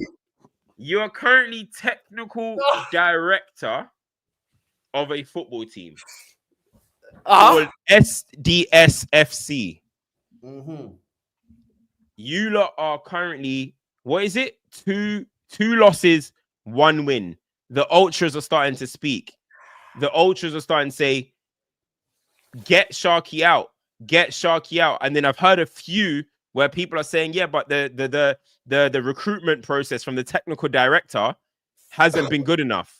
What do you think about that? Because, guys, my vlog is coming out. Baller League vlog is coming out tomorrow. So look out for that. Turn notifications on. I give you guys real inside changing room. You're Bayern insight. I give you pre-game and post-game insight. So make sure you guys are there to check my Baller League vlog tomorrow.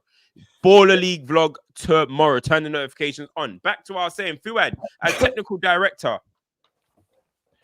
Explain All yourself. I'm gonna say is there's last 2 weeks were definitely not good enough. Yeah. But let's not get hasty. More bass in your voice, please. Like when you're talking about other Ancelotti. More bass. Let's not get too carried away. Yeah. It's still early days. As you know, when you put any team together, it takes a bit of time to figure things out. You know what I mean? First week we set the tone. John Terry said it himself. We let man know who we are. The next 2 weeks, it didn't quite turn out that way. But if you think there aren't changes happening as we speak right now, if you think there aren't conversation happening behind closed doors, you best believe we are the only team that haven't used our wild cards yet. Both will be used this week, I promise you. Both. We are holding training sessions this week. We have already made some internal changes, which will be announced very shortly. Trust me, this is all very exclusive. Yo, somebody lost their role. This is all very exclusive to you lot. Nobody knows this stuff, yeah? Just know things are happening. Wheels are turning and things will be restored back to results and winning results. SDS Ultras, we appreciate you. We see you and we love you. We're going to bring the good times back, I promise. Remember what he said. He has promised results. He has promised 2 wild cards and internal changes. Fuad is the leak. You see how he's leaking lineups before it comes out. He's leaking lineups. Now you guys know. Now you guys know. But listen, guys. The stand. No, the Ultras, they're in the Ultras have had actually are getting. I'm hearing that the Ultras are getting upgraded standing. They were standing at the top. Don't worry about that. We take care of our people. We make sure our people are looked after. You know what I mean? And the people at Baller League are going to be looking after our people as well. Trust me. Listen, all I'm saying is next year, you need a good eye for talent. Shout me, bro. Just bring me to the scout training sessions. Just bring me to the training session. That's all. I don't need to be part. Just bring me to the training sessions. You know what I mean? I can be your scout. That's all it is. Those of you that jumped off the SDSFC bandwagon the past week or two, we see the tweets. We see the comments. We see the laughs. Don't worry. I'll try to jump back on when the wheels start turning again. Bro, you lot are washed, man. Nah, I'm joking. You guys ain't washed. But you guys, next game, I think it's make or break. You think? Next game is make or break. You think? Lose the next game. Make or break? There's 9 fucking weeks of the thing left, and you're telling me it's make or break. You sit in your box, yeah, and shut up. Yeah?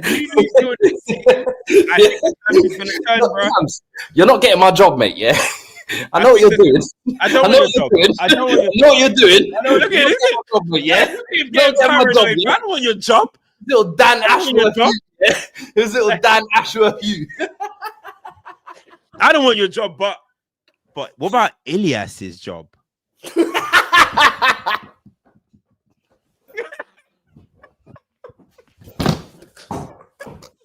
Give me that job, bro. But anyway, guys.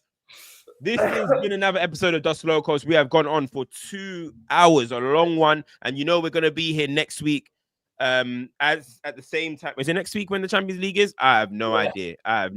But guys, make sure you like on your way out. Please, let's get that to 1,000 if we can. Comment as well on your way out. As soon as this video ends, just press refresh and drop a comment. That's how the algorithm works. Let's get the comments up. Let's get the likes. And soon we're going to be getting 5,000 people in this chat after Champions League games. You get me? Shout out to the OGs that have been here the whole time. Oh, there's one more super chat. Thoughts on Esther Val come Chelsea. Now, You got to remember, Adam, this is a Champions League show, mate. You know what I mean? I'm going to do it just because it's the end. But I think we're going to have to wait and see. Has he got the physicality for the Premier League? Has he got the platform at Chelsea to succeed? It's going to be very interesting seeing that. I think you should be more excited at this present moment. I think Esteval is brilliant, talent, looking like it. But I think you should be more excited in this present moment about that Andre Santos. He looks incredible. That is someone that looks like he can settle into the Premier League straight away, and it's something that is needed. But guys, the timestamps. We didn't keep the timestamps. I kept a couple of them. I was just about to send them over to you. Yeah? Okay, yeah. Perfect. All right, guys, like, share, subscribe. Tomorrow, Europa League. Both our teams are playing. Goodness me. Of course, you know, I will have a reaction on the channel after the game. And as I said, hopefully by midday, Baller League vlog will be out on my channel. Go and follow Fuad on all his socials as well. But yeah, man, that's another episode of Dos Locos. Been an absolutely crazy one. This guy's just, bro, CTESPN, man. We out here, man. Peace.